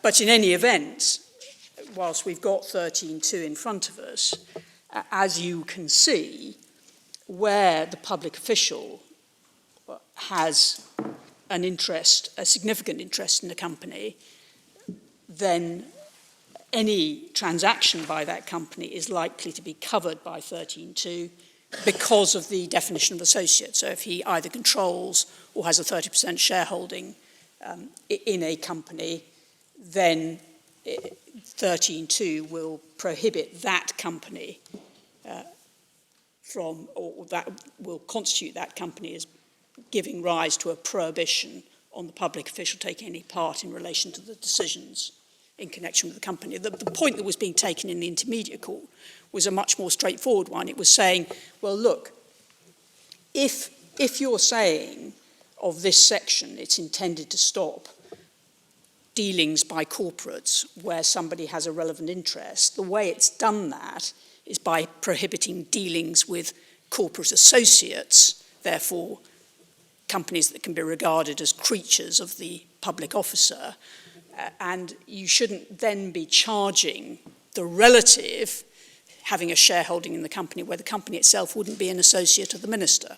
It's in effect, you're downgrading the depth of the connection to the company that's required by saying, well, if it's the minister's company, he's got to have it as an associate in order for it to be the subject of a prohibition on dealing. But if it's his sister's company, she can have any old interest in it, provided she's got some interest, and it'll therefore count as her personal interest. That was the only point that was being made.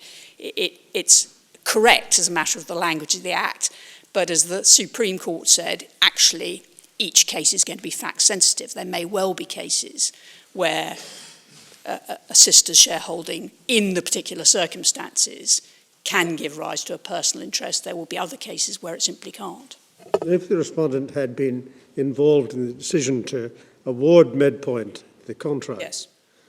would his sister's shareholding be sufficient to raise a personal interest? Depending on the evidence. The problem was there was absolutely no evidence. Well, let's suppose that is the evidence. He was involved in choosing Medpoint over other competitors. He knew that his sister had a shareholding in Medpoint. Surely that would be sufficient for him to be... Potentially, but on the other hand, if the property was fully mortgaged and all that one was doing was swapping two sides of the balance sheet, a liability and an asset, for zero because you've paid it off, potentially not. It's fact sensitive in each case. And one would expect to see some evidence called as to, was it a company that paid dividends? Was it likely to be wound up when this happened? It's not.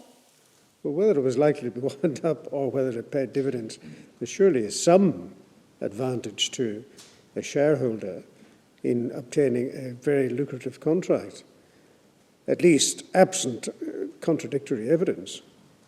I think I'd certainly accept that on the face of a substantial contract, there is room for an inference that shareholders, significant shareholders in the company, will have an interest.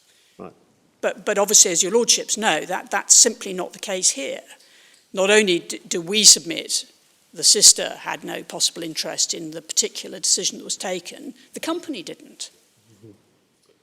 Well, I think that's possibly a more fruitful line, that the decision that was taken has to be focused upon in order to ascertain whether any personal interest arose. Yeah. And as we saw when Mr. Perry took you to the way in which the case was particularised, both the decision and the proceedings were said to be the reallocation of funds. Yeah. And one saw that from the letter providing particulars of the charge that had been laid, which we saw in Volume 2 at page 766.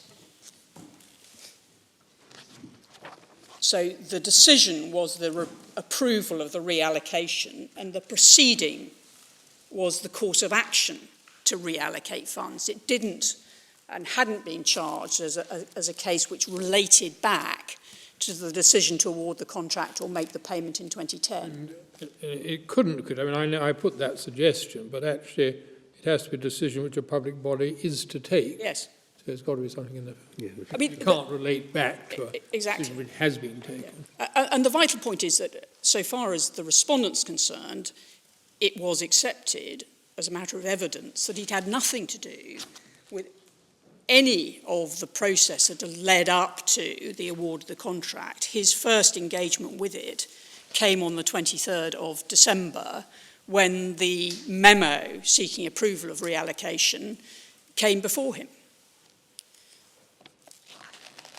But the fact that their case was limited in that way is made crystal clear by the letter that you've seen at 766, and it's therefore that decision and those proceedings, they are in fact the same cluster of decisions that have to be focused on, and it is the sister's interest in that decision and that proceeding that has to be demonstrated to exist, so she has an actual interest in it, and it is that interest that has to be known to the respondent.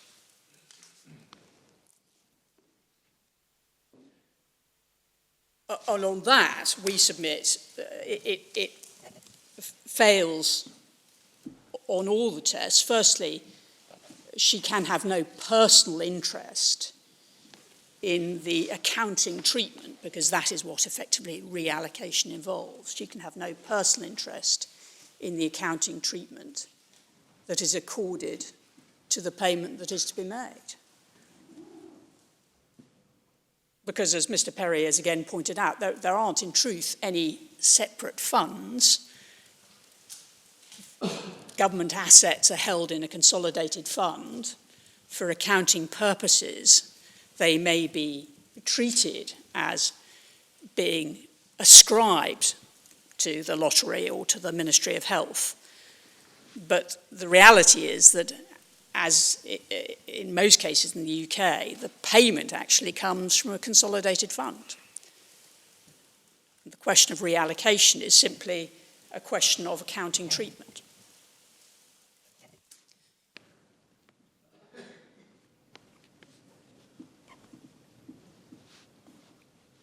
So we would submit that if your lordships are looking to give guidance in relation to subsection 2, it is important that your lordships give weight, firstly, to the fact there has to be an actual interest, and the reason I emphasise that is to avoid the suggestion that at least appeared to emerge at some stages in the intermediate court judgment that an apparent interest was sufficient.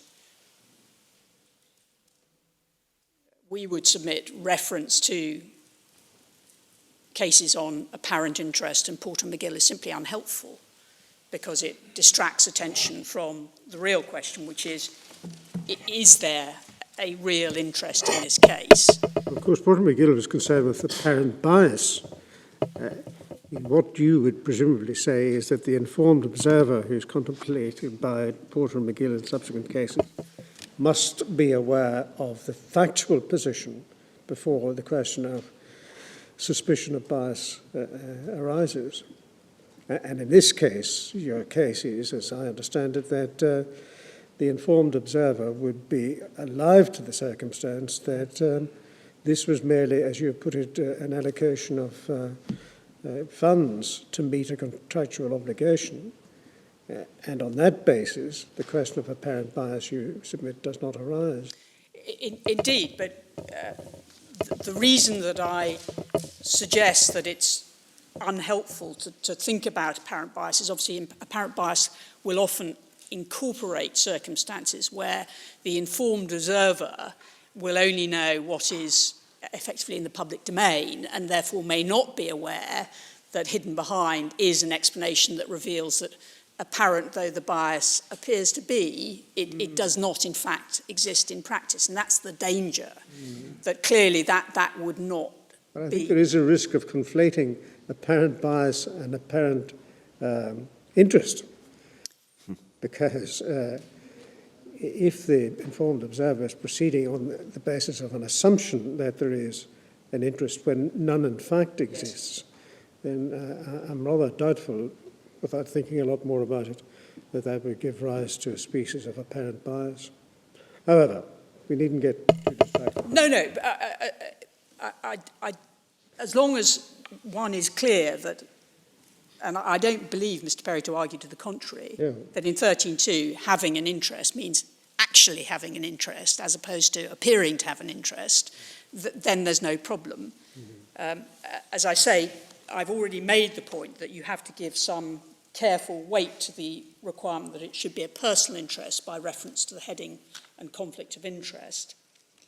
And in our submission, one way of looking at it is to say, well, clearly the National Assembly, or at least because there was no detailed debate about this when the Act was before the National Assembly, the people who produced this draft, which appears to have been born from the Botswanan legislation, considered that interest had to be direct rather than indirect, because you don't see the same language from 13.1 echoed in 13.2. And that makes sense because, as Mr. Perry's pointed out, 13.1 effectively gives rise to a declaratory obligation. It doesn't automatically appear to disqualify the public officer from acting.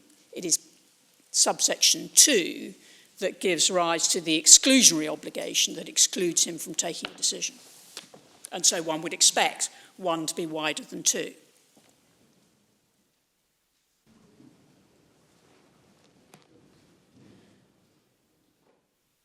So if we are right in our approach to that, then in our respectful submission, you are then required to consider what was the actual interest in this case in the particular decision that was made. And in our submission, there was simply no evidence, as the Supreme Court said, to justify the statement by the Intermediate Court that the interest may have come because otherwise, as the Intermediate Court put it at page 598, so volume 2, if you're going from the hard copies, 598 in the electronic copies.